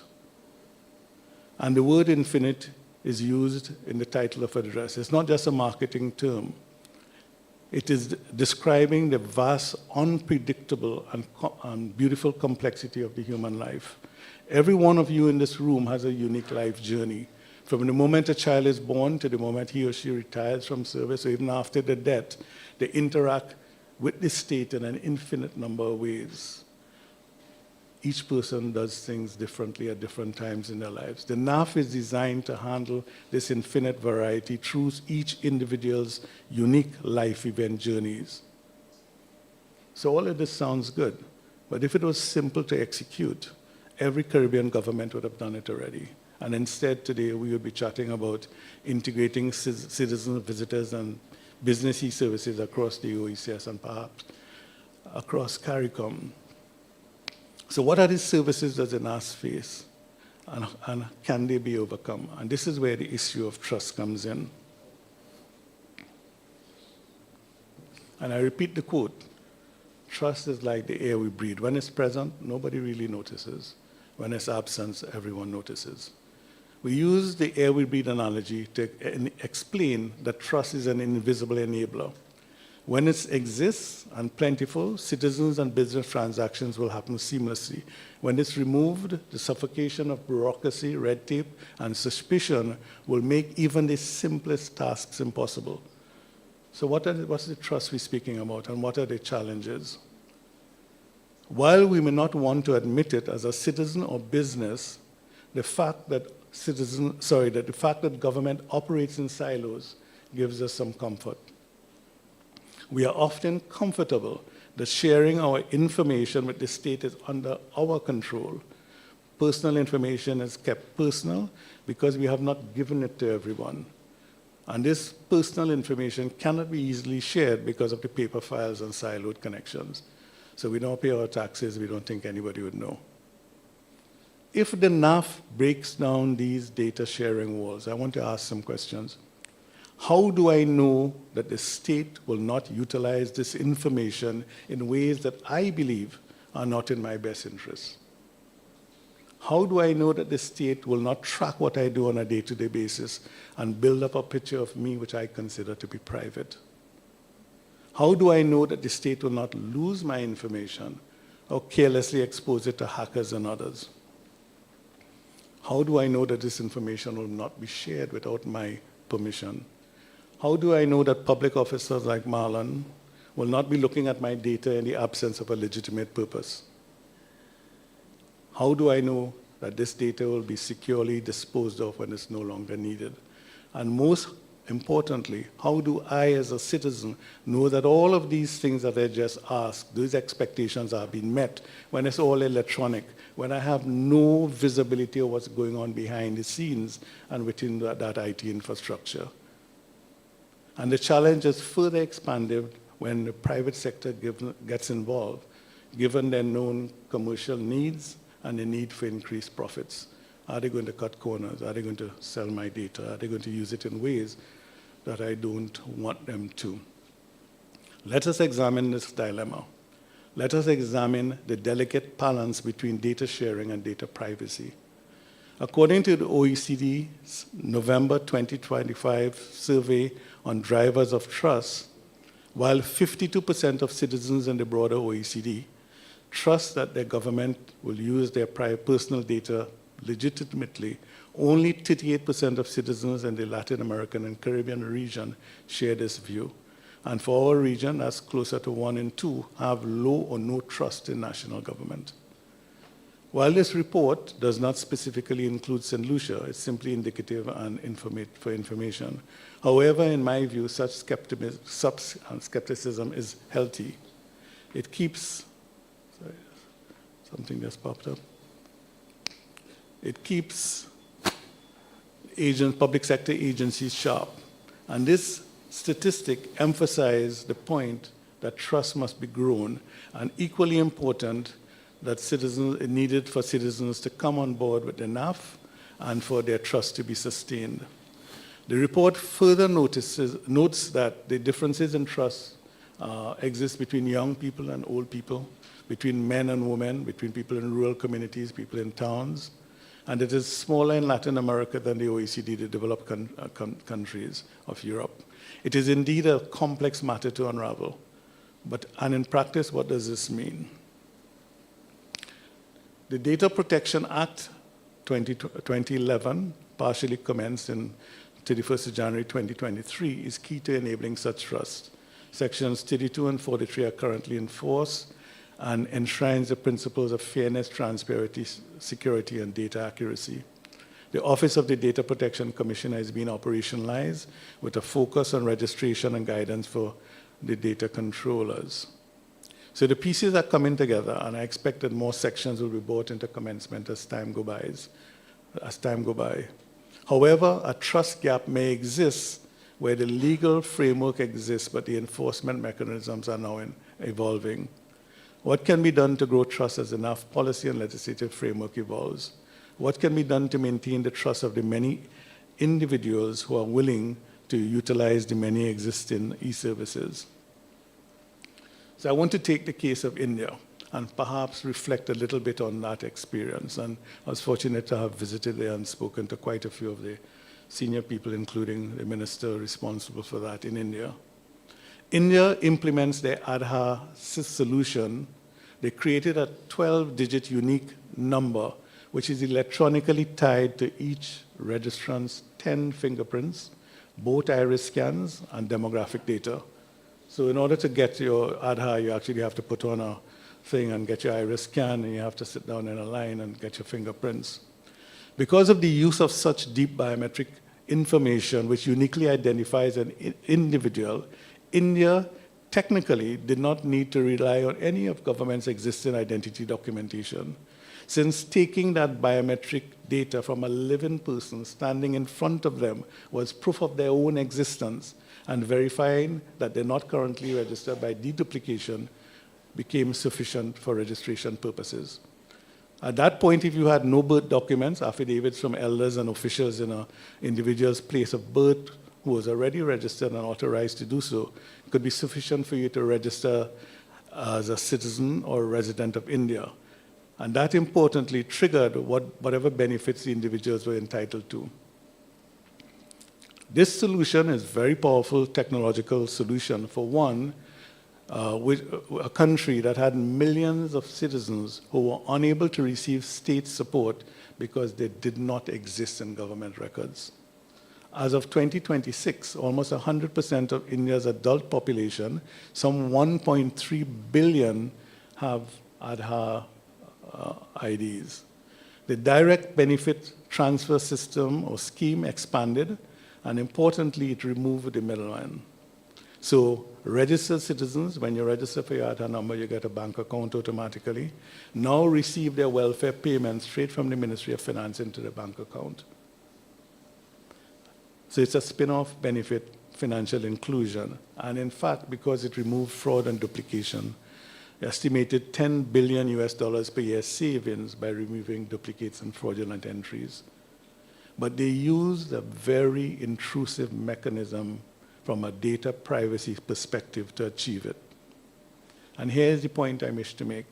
They did this prior to enacting the necessary legislation to support such actions. Aadhaar was originally established in 2009 by an executive order, and the program's legislative evolution resulted in the Aadhaar Act in 2016. That's some 7 years later. And that provided the statutory framework for its use in government subsidies. Over the following years, its legal scope was refined by Supreme Court rulings in 2018, which upheld its constitutional validity, but restricted mandatory linking to private entities and banks and telecom providers. By the time the Aadhaar Act that was passed, about 1 billion residents were already registered. It can be argued that this approach of implementing the system prior to the legislation allowed government to build up the social and political momentum to allow the act to be passed and the creation of the Unique Identity Authority of India. I'm not suggesting that this legislative implementation order is a model that should be used in St. Lucia. To make 2 points, though, which I believe are useful to keep in mind. Firstly, when citizens derive deep and meaningful benefits from the actions of the state, they will likely cut the state some slack and give the state the time to get its house in order. India eventually created the required legislation, but in the interim, millions of citizens benefited by being brought into the social benefits net. By 2026, the program has significantly curbed corruption, deactivating over 25 million deceased IDs to prevent fraud and reduce welfare leakage by about 13%. In addition, because of the deduplication capabilities of biometrics, it prevented individuals from double and triple dipping. We know in Trinidad, for example, that's quite common. One individual, one package of entitled benefits. With your EID, with your NAF ID, you can only exist once in the system. You can't register in a particular agency A and get a benefit, or agency B and get a benefit when you're not entitled to it, or get it twice.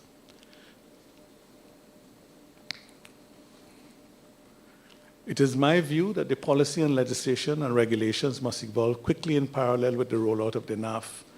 And equally important, citizens and businesses must be told that the alignment will never be completely correct, but that government will make the necessary updates as the state acquires experience with the capabilities and pitfalls introduced by the NAF. In other words, you can't be claiming, if I don't get the legislation completely correct, I can't do this. You'll never keep the two in alignment. So while the data protection legislation has been rolled out, communicate, and communicate again. This would help sustain trust and grow it over time.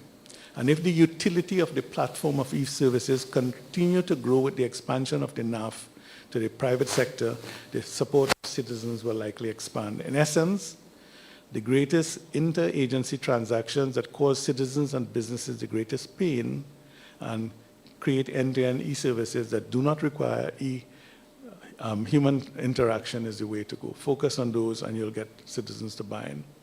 I want to touch on another example, which is the example of Ukraine. Their digital identity system, and used to use Ukraine because of the way that they did it, and because it's in the news. It's centered around DIA, or Action, the app and portal, which was launched in 2020. This solution has evolved into a critical instrument of national survival and resilience. Its initial driver in 2019 was to make all public services available online, reducing the bureaucratic burden on citizens.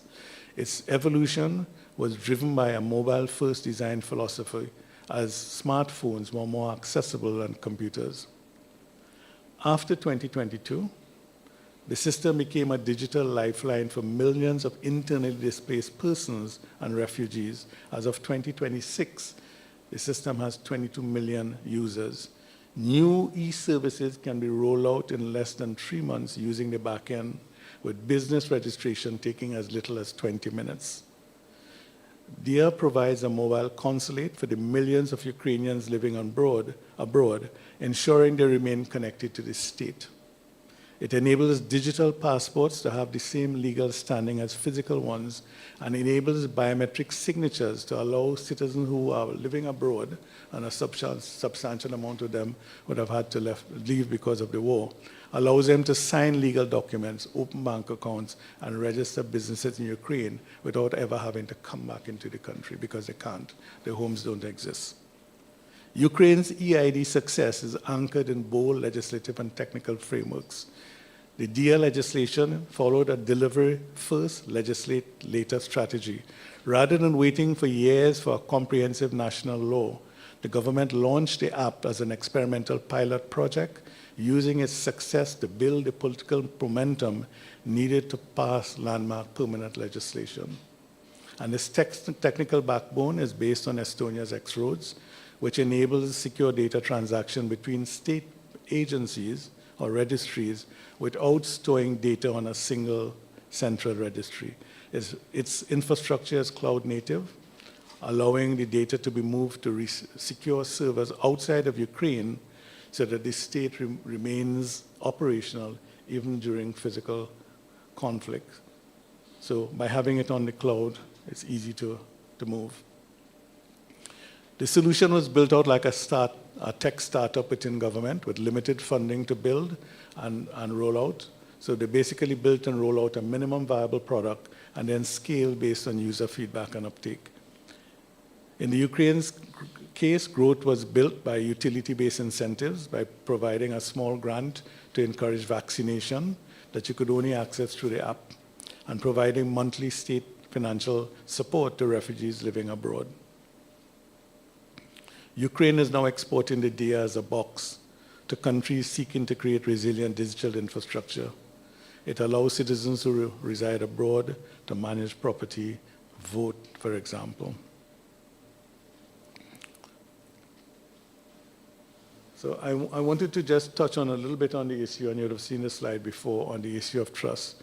There are many mechanisms that can be used to sustain and build trust. And part of what Saint Lucia would have done is build out an ecosystem, layers sitting on top of each other, and incrementally things got a lot more secure, a lot more manageable, a lot more controlled.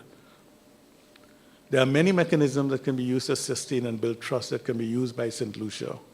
For example, users can be given access to individual and personal data log, which contains details of every time that a government agency accesses their data, in much the same way that the modern banking apps sends you an SMS message and email messages. Every time the state does something, it mails you, it tells you it does it.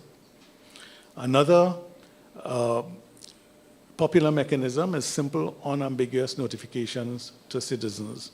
So prior to a citizen using any e-services where a digital ID is used between agencies, inform the user exactly which data items are shared to allow this service. For example, to renew your driving permit or license, we will check your ID number, confirm your address, validate your medical fitness if you're over 65, nothing else. Do you wish to proceed?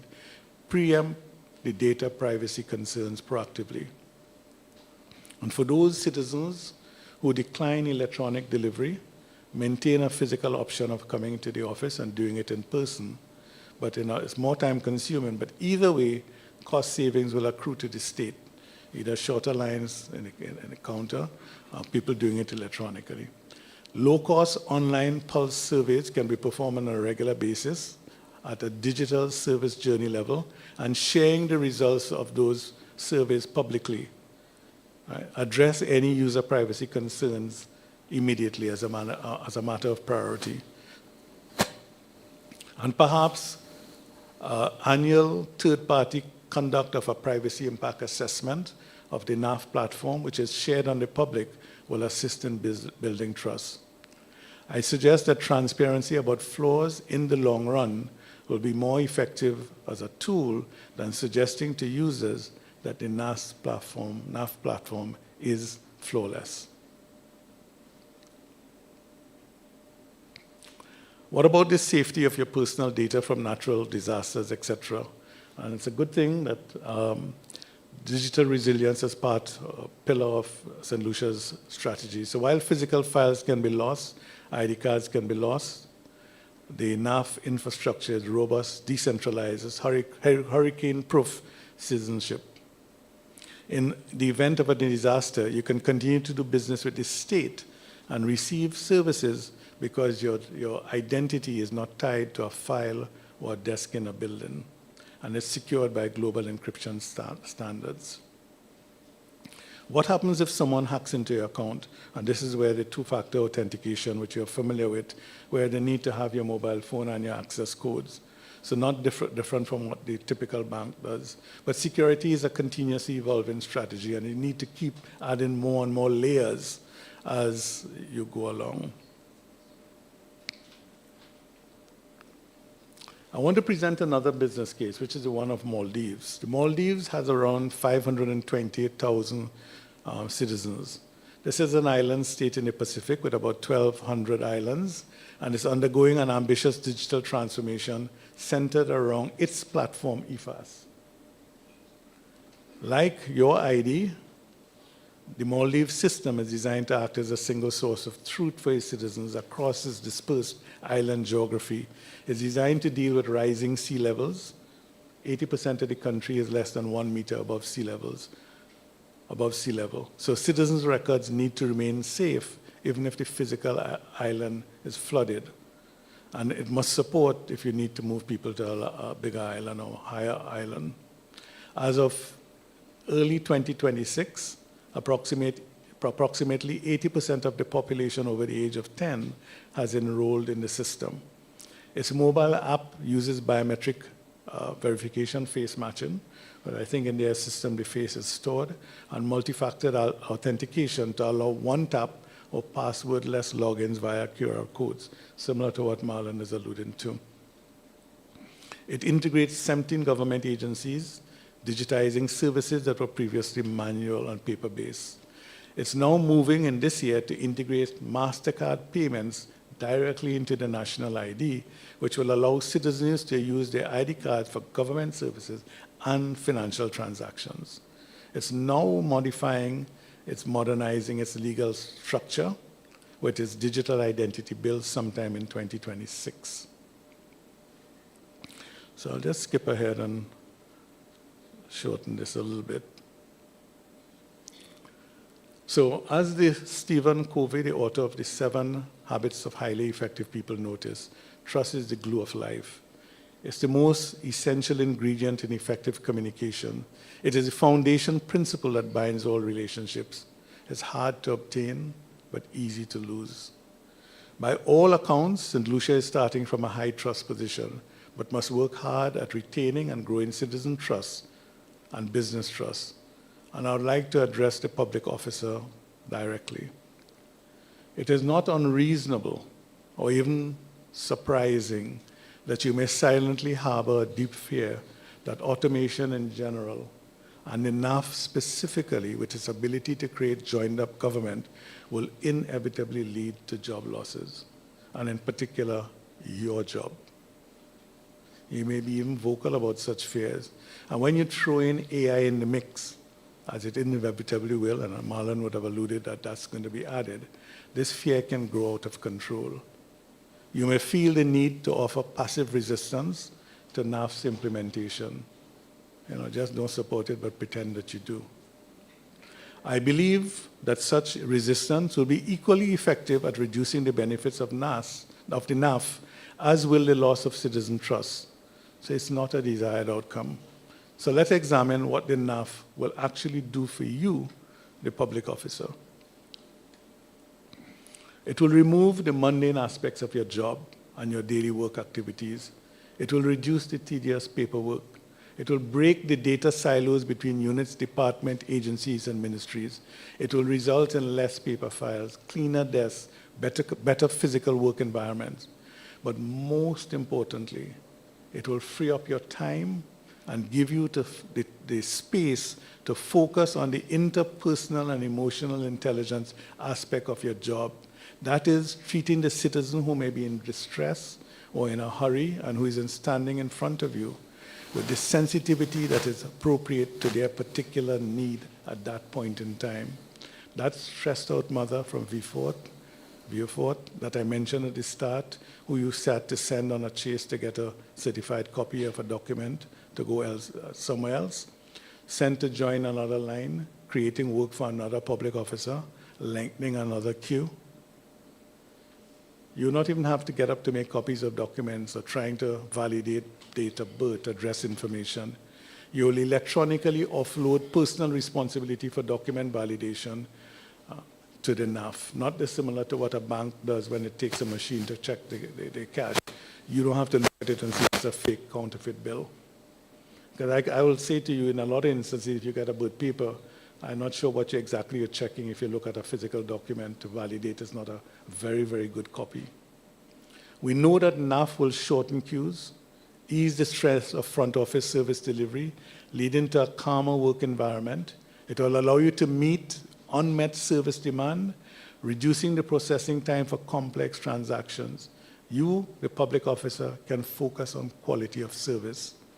And in small island states like ours, this means treating each and every citizen like a family member. Customer satisfaction should improve dramatically. So I say to the public officer, the NAF is a tool, it's your partner. It can free you to focus on solving human problems, but your active support is necessary for the success of the NAF. It's not only the citizen must trust the system, the public officer must trust it. To the entrepreneur and the business community in the room, the NAF can become an engine to automate and reduce the cost of performing your KYC and anti-money laundering requirements. I had looked at some years how much it costs to put somebody into the system in Hong Kong and Singapore, and it was just under 200 US. I recently added my son in my bank accounts in Trinidad, and in one bank, each account took 2 hours. After the second, they told me go home and come back the next day. 3 accounts, 6 hours, which I had to do after 4. And that's the amount of my time I had to sit there and waste 4 hours. So the NAF will simplify and enable your interactions with government, applying for permits, making payments, etc., easier. You'll eventually be able to connect directly and handshake with many government agencies. I had spoken recently to an insurance company where people register themselves twice with different IDs for the same illness, get benefits from 2 companies and create massive amounts of fraud. Companies that want to offer online insurances so that you don't have to turn up in person, like you see advertised in the US, you're able to do that because of things like the EID. To the citizen, the NAF can empower you, own your digital identity, check your transactions, and make suggestions on how to improve service delivery, not to reduce it. It's your gateway to citizen empowerment. Stay vigilant and engage. The NAF is reassembling the broken fragments of your state into something whole. And I would make some predictions, and this is my final slide.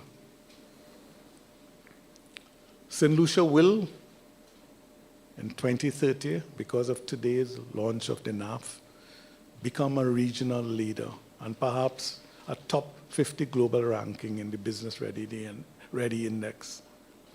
As new functionalities added to the mobile app, perhaps facial biometric hashes supported by AI, Saint Lucia will be recognized as the Caribbean leader for citizen empowerment, whereby power is given back to the citizen to take and consume e-services on their time, and in a form of their choosing. And Saint Lucia will be publicly recognized among small island states as an exemplar and leader in citizen engagement and how to build and sustain trust, which is a mandatory requirement for success. To everyone who's listening, with the launch of the NAF, the new currency of trust is now in your hands. One identity, infinite possibilities. Thank you for listening.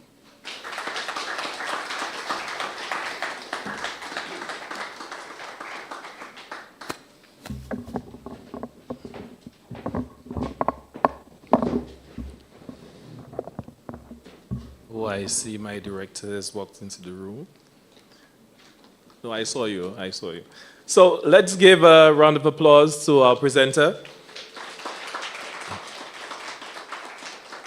I said earlier that, physical infrastructure, you could see it's before you, but you can't really see this. It's invisible, but it is a piece of infrastructure. And yesterday I was invited to to just to be part of the consultations that are going on. And I know some of you in the room have been. And it is to develop a national development plan for 2026 to 2040. And the NAF is right along here in terms of why we need to all be in sync. And he said some things that are so important, because earlier today I was trying my best to be here for 8 o'clock, and I had to navigate and wait 40 minutes in traffic. 40 minutes. That's longer than leaving my home, and probably getting where? Past Dennery? Way past Dennery, right? So waiting is a national drain. One of the first things that you said, and it's true, it is a drain. The NAF will lead to the death of silos, and I know public officers, we've been saying this for a while, we need to kill those silos, embrace the whole of government approach, but we have not accomplished this as yet. The NAF is a national nervous system, and that's what it aims to be, with the digital ID being the neural link, the neural connector. The NAF is an invisible bridge. Infrastructure again, but yet invisible. And the one principle of one login approach to the NAF, but the trust is what is so important in the NAF. And the trust, as you said, is an invisible enabler. Nothing in the NAF will operate without trust. And we're going to hear more about this even in the panel discussions, but trust rides right through the NAF. But it was a long presentation, and I know that he had a lot to offload on you. And I see some of my students at the back wanting to hear from Ezra, the fun machine, who will wake us up and shake us up. And so now I invite Ezra, the fun machine, to the front, who will now give us wake us up for the next presentation.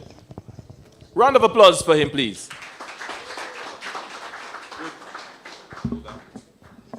Yes, good morning, folks. Usually the fun machine goes on after. Actually, first of all, let me acknowledge the protocol already established. Usually the fun machine goes on after 4:30 because, I'm at work right now, as you can see. But I'm going to break that code just for you guys. I just want to say I'm happy to be here. I'm just going to sing one song for you all, so if you all don't mind me just ruffling up the feathers a bit, all right? So, Mr. DJ, if you don't mind, please and thanks. Yes? Let's make it happen. How you doing? All good? All is well? Yes, pick up my presenters, of course. Yes? How you doing, sir? All right. If you know this one, you can feel free to sing along, okay? For the carnival, for the festival. Yeah, I know my voice is big. Yeah, don't freak out. Listen. Because beautiful is what you are in your costume. And beautiful is how you make me feel. You know that song? You know it? Yes, sir. That is it. And beautiful is what we have to call you. Hey, and when we step out on the road, we go get bad on the road. Cause the two are we together is an explosion. We jumping on the road with plenty emotion. You ready? Alright, so jump up with your friends and jump up with your crew. You can jump up anyhow you want, I jump in with you. Just take out something and fling it. Take out something and fling it up. When you go waist and roll it. When you go waist and roll it up. And make it beautiful. Make it beautiful, cause it's a beautiful life. Put your hand up in the air. Put your hand up in the air. And when you put it up and make it beautiful, make it beautiful, cause it's a beautiful life. And there's a bad girl in the ring. Jump up and do your thing, excitement. She have excitement. Hey, pushing that bumper back. Make him and them wind on that excitement. She have excitement. Ha! Hey! All in the streets, one and every girl we meet excitement. Listen, there's plenty women on the road, so let we get back on the road. Cause the two are we together is an explosion. We jumping on the road with plenty emotion. You ready at the back again? You ready? Take up with your friend, jump up with your crew. 1, 2, let me see hands in the air right now. Yes, take out something and that's I like you, see all I like you. And I wind up your waist and roll it. Wind up your waist and roll it up and make it beautiful. Make it beautiful, cause it's a beautiful. Everybody hand up in the air. Just put your hand up in the air. How about you put it up and make that right? You see, I love that. I love love that. Everybody in it. I love that. I like this, you. And let me with you on the road, with you by the truck, with you jumping up, with you waving up, with you making it beautiful. Anybody jumping Carnival 2026 is here, Saint Lucia? Cause the two of we together is an explosion. We jumping on the road with plenty emotion. You ready? On the count of three, I want to see everybody put their hands in the air, right? Everybody, let's go. 1, 2, 1, 2, 3, now. Take out something and fling it. Take out something and that is it. When the boys hand roll it. When the boys hand roll it up and make it beautiful. Make it beautiful. Cause it's a beautiful. Everybody hand up in the air. Put your hand up in the air. I want you to put it up and make it beautiful. Make it beautiful. If you're having a beautiful time here this morning, let me see put your hands in here right now. If you believe your life is beautiful, put your hands in here right now. My name is Ezra the Fun Machine. Thank you for having me very much. And enjoy the rest. Oh wow, I gotta run over applause. Wow. Thank you very much. I love you all. Yes, it's a beautiful life. So, you know, we said the participation in this NAF is what is important. I realize Ezra got everybody to participate. Ezra, you were not there earlier, but participation is the core of the NAF, and you got them to raise their hand. I was hoping you say, whine a little, whine a little, but you didn't say that. So, you know, we've been speaking about the NAF, but what exactly is it? How does it work? How do you sign on? How does it operate?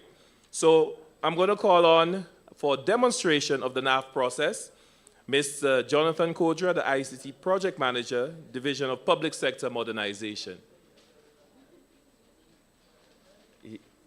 He's going to do this thing at the back. Are we going to hear you? Okay, we're going to hear him. So he's going to be the voice of God at the back.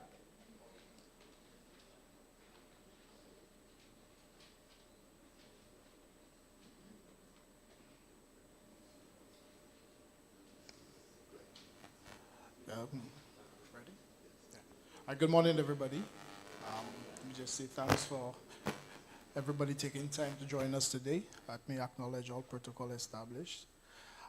This morning, I'll do a short demo, about 5 minutes, 5 to 10 minutes for your registration on NAF registration for this month. So basically, for everybody who's experienced with NAF, with DigiGov, it's practically the same. You just go to the DigiGov portal, digigov.govt.lc, and you click sign up. All right, forgive me, we're a little slow. Once you select sign up, you take into the sign up page and you're faced with some information, basic content to inform you of the process and so on. You have 3 options here: registration as a citizen, registration as a resident or non-national, and a temporary registration. Temporary registration is basically you need a service now. So you can use the temporary registration, however, you must upgrade your account within, I think, 3 months. Within 3 months. Today we're going to use the citizen registration. So you click register. All right. 1 second.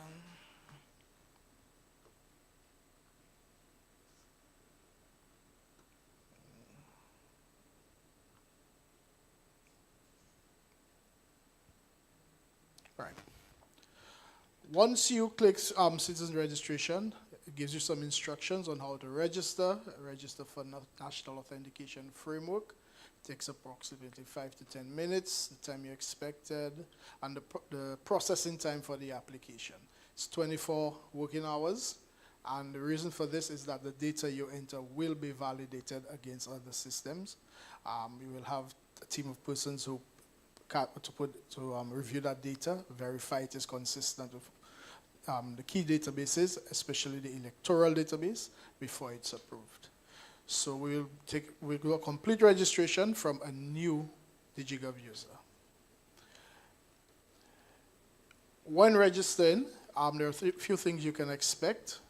And once you complete the form, to validate your information, contact and so on, an OTP will be sent to you via SMS and the email, right? And then you would submit your application form. You'll complete your submission.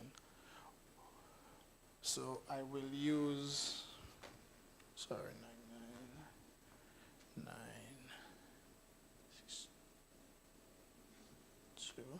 The information here is purely fictitious, so you're not going to see anybody's data. This is our test site. So you would enter your NIC number and your birth date. 1990.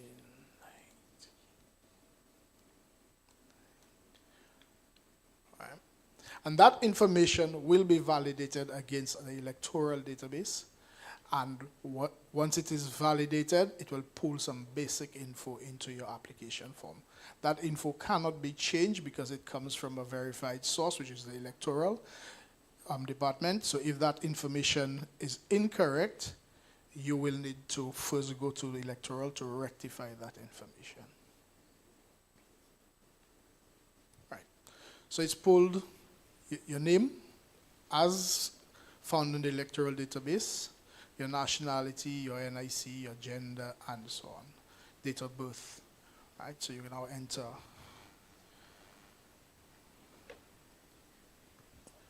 now enter your place of birth.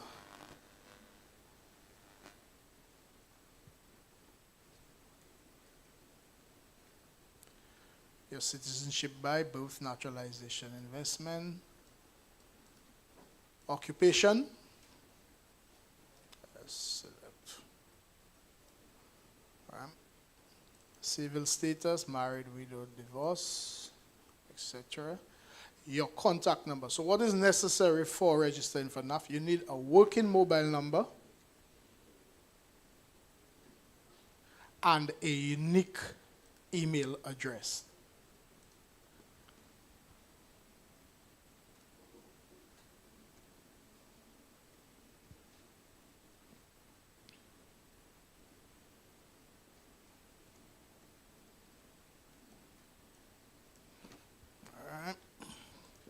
Enter it a second time.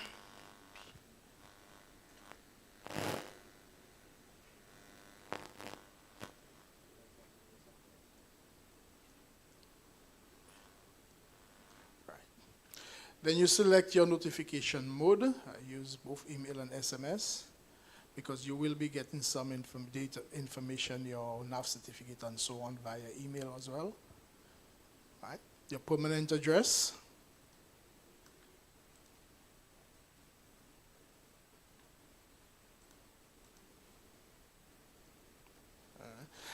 Note that anything with an asterisk is mandatory.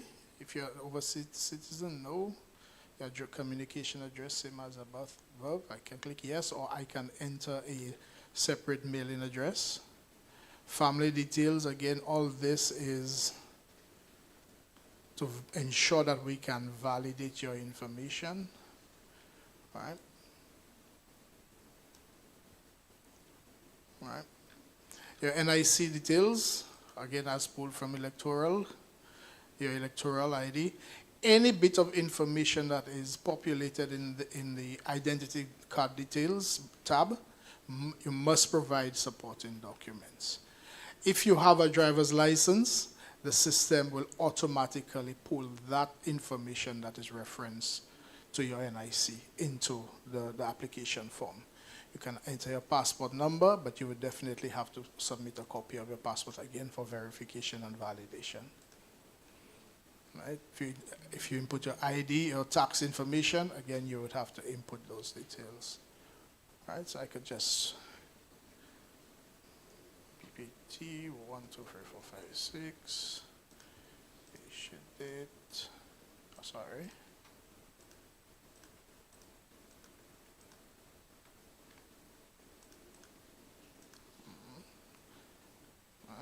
Next.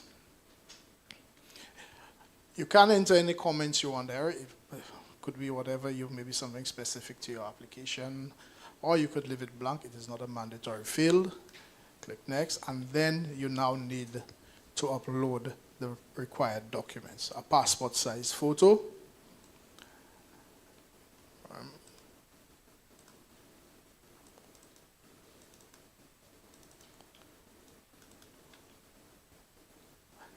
And it's not a photo of a photo.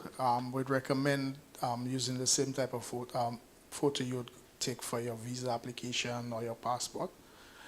So taking a photo of yourself smiling and fancy hand signals would not be acceptable. Your identity card, back and front. Copy of passport bio page, because I did enter that information. If I did not enter that information, it would not be a mandatory field. Right? If there are any other supporting documents that you need to enter, you need to share, you can add it here. You could add up to 5 documents here.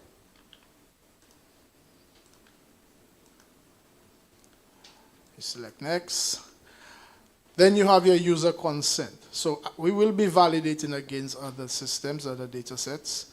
So you would need to consent to take the next, to proceed with your application.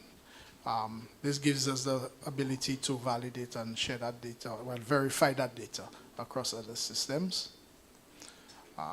So once I agree, I read through it carefully, and then I agree. I check I agree here, and then I select next. And then I'm faced with a summary page. This again is an opportunity for you to validate the information that you entered before your final submission. So you would review line by line. All right. And once you are satisfied, you submit. At this point, the system then sends me a one-time password. All right, I could get it here.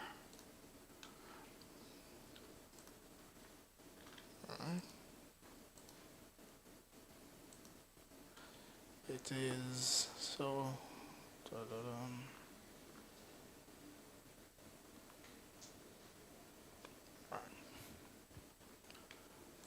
At every stage, the system also sends me notifications. So here is the one-time password.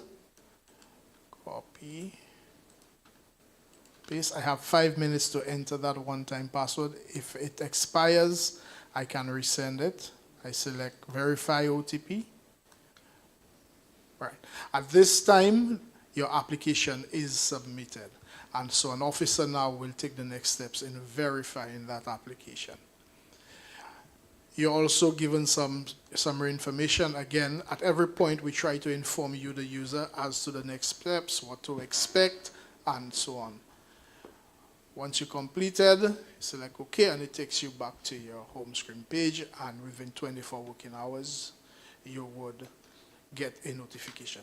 I've gone ahead and done an application earlier, so we can see what happens. So these are all the messages I got.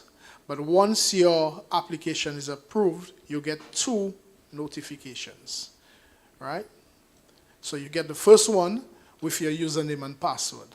Once your NAF account or your NAF has been approved, you can now log in using your email address, the email address that you signed on with, or the NAF ID, which is a 16-digit number. We know that persons will not remember that number, so you just use your email address and a system-generated password. Once you get this, you will be able to log in, and there are a few steps that you must take. So you must change your password and set your security question. So we will do that in a bit. Back to inbox. You will also get a second email with a NAF certificate. And this is just for your records. Sorry. Just trying to download it.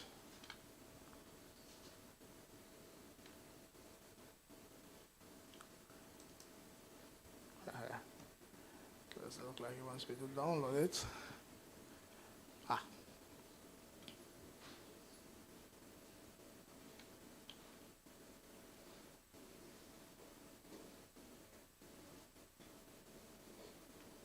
It's taking a bit to open, so in the meantime, whilst we do that, We'll go back to DigiGov and log in.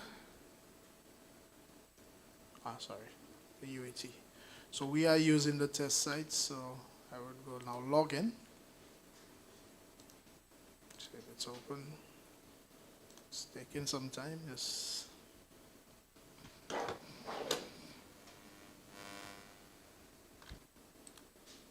Right. So this is a sample certificate. It has your NAF ID, your photo, a secure QR code. This QR code is secure. It cannot be copied, and the data in there cannot be altered. Basic information, first name, gender, and so on. It's not a form of ID, but it is a document for your records. All right. Once you've completed, so now we're going to sign in, and I'll just copy and paste the information. So we're going to use our email address that we signed up with. And this is why it has to be a unique and valid email address and a system-generated password.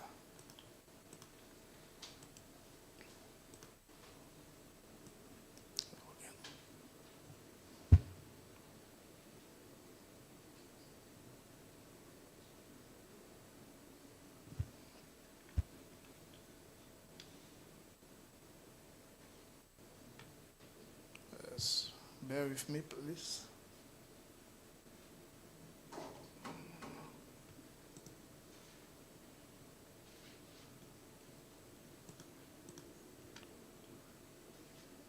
So whilst we wait for it to process and log us in, no internet. 1 second.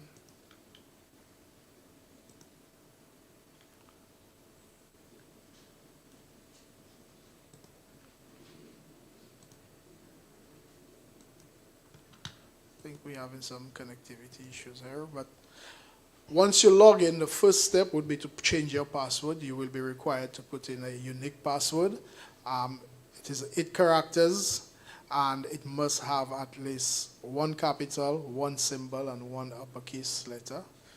And then once you've done this, you will be required to set 5 security questions. This will help. This basically is to assist you from resetting your password and some other activities on the platform. And bear in mind that once you set those security questions, once you're logged in, I think the internet is having a little issue here. Once you're logged in, you must, and you've set your security questions, the same way you enter the questions, the answers, is the same way you must enter them if you're going to reset your password and so on. So I'm going to try this again.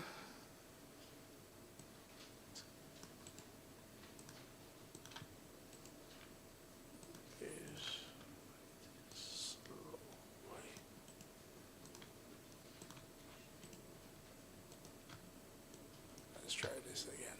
Right. So now I'm going to update my password.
Right. So logged in, we're going to set our security questions. We could select Any 5, we have 25 questions here, so you select any 5 that you're comfortable with. Select the first 5. Select.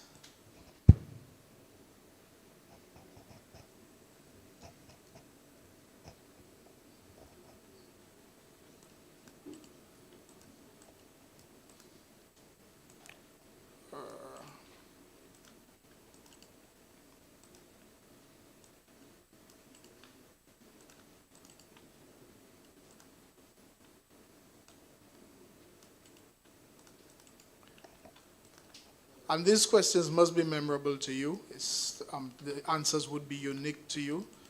So once you've done that, you submit, and the next step, it will take you back into the platform to complete any other service that you would want to complete on the platform. Once you're logged in and you've completed, you can change your security questions later down the road. You can update your password. You can update certain parts of your profile. Once you've completed the process, your application has been approved and you're logged in.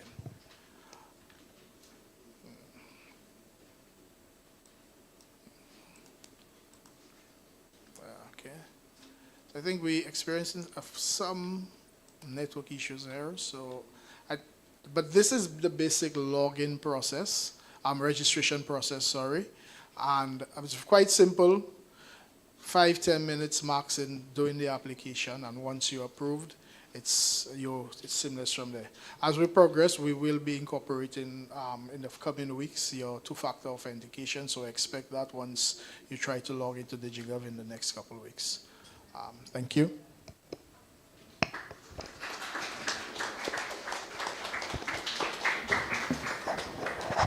So thank you so much, Mr. Kodra. So with the medium-term development strategy, strong internet penetration is a must. So people may feel frustrated if they're going through this and they don't have good internet speed.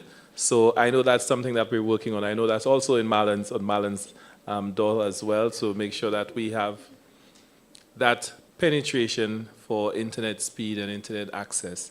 So even though this process appeared long, it's once you do it, just once, for the lifetime of you being on that platform, just once. Never have to walk with two bits of ID and all the security features that go with it and all the innovation that goes along with it. So thank you so much. So to give the official vote of thanks, because a lot of work has gone not only into this presentation, but also the creation of what you cannot see, that bit of infrastructure that has been presented to us. Let us call on Ms. Denise Joseph, the Records and Information Management Specialist, the Division of Public Sector Modernization. Let's welcome her, please. Thank you, Glenn. Oops, I'm a bit short. Good morning, everybody. Thank you, Glenn. Okay. Allow me to adopt the protocol so aptly established earlier by our Master of Ceremonies, Mr. Glenn Simon. As we bring this morning's formal proceedings to a close, we do so with a genuine sense of pride and accomplishment. Today marks more than the launch of a system.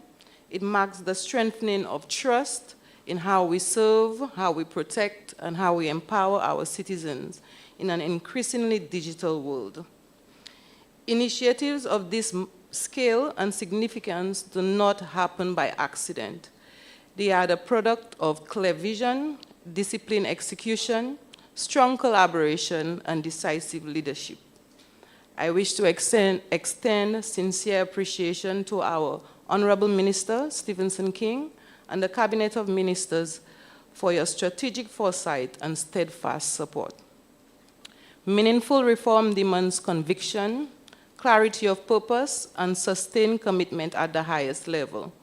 Your leadership has created that enabling environment for this transformation to take root and thrive. To my fellow permanent secretaries and heads of department, thank you for embracing a whole-of-government approach to modernization. The National Authentication Framework is not the initiative of a single ministry or agency. It is a national digital infrastructure.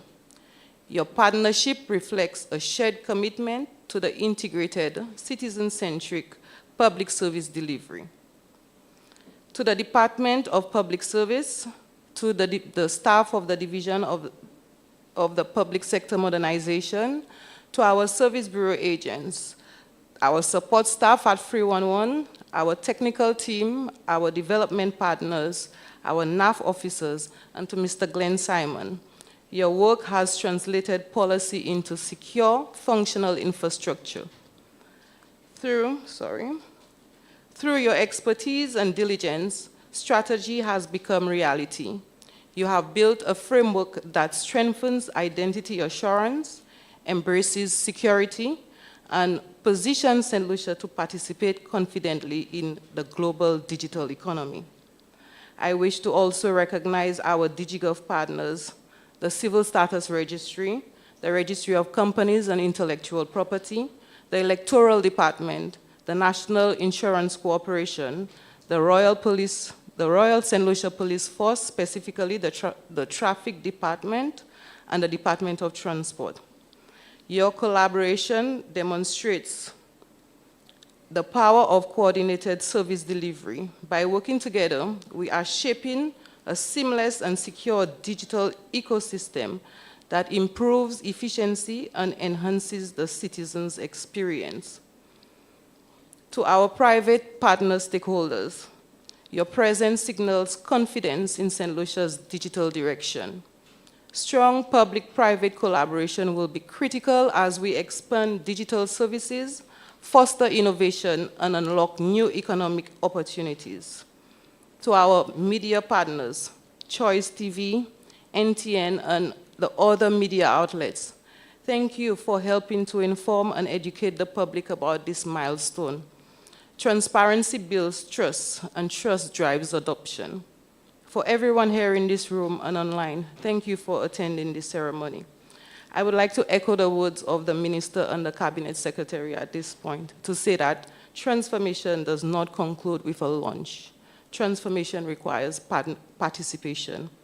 I therefore encourage everyone here and those joining us virtually to register for your NAF account on the DigiGov platform today. Like the Minister said, lead by example. Demonstrate your commitment to digital trust. Our dedicated NAF officers remain available on site to provide guidance and support throughout the registration process. I also invite you to remain with us after lunch for what promises to be an engaging and thought-provoking panel discussion on data sovereignty and the future of the digital citizens. A digital identity, national data governance, and citizen empowerment increasingly intersect. This conversation is not only relevant, it is essential. And of course, just a gentle reminder, 2 fortunate individuals who register today will receive 2 prizes, well, 1 prize each, a tablet and a mobile phone. The draw will take place later this afternoon, so I encourage you to seize the opportunity to be part of this historic step forward and perhaps live with more than just inspiration. So today, we have demonstrated that St. Lucia is not passively awaiting the future. We are shaping it, and we're doing that together. The National Authentication Framework establishes the foundation of that digital trust.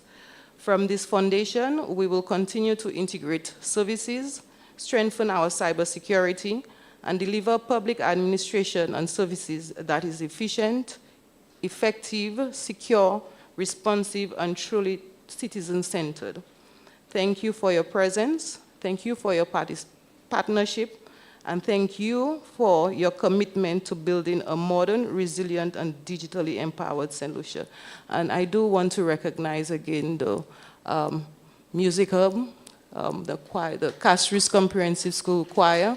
Thank you so very much for being with us. So do enjoy the remainder of the program, and after lunch, please return. We do have a panel discussion. Thank you.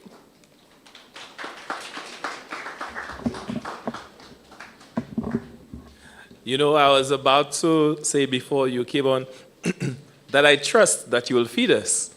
So she has already said it more than once. So I guess you'll be guided after this as to where to go. So it leaves me now to thank all of you for being present. You've been a wonderful audience.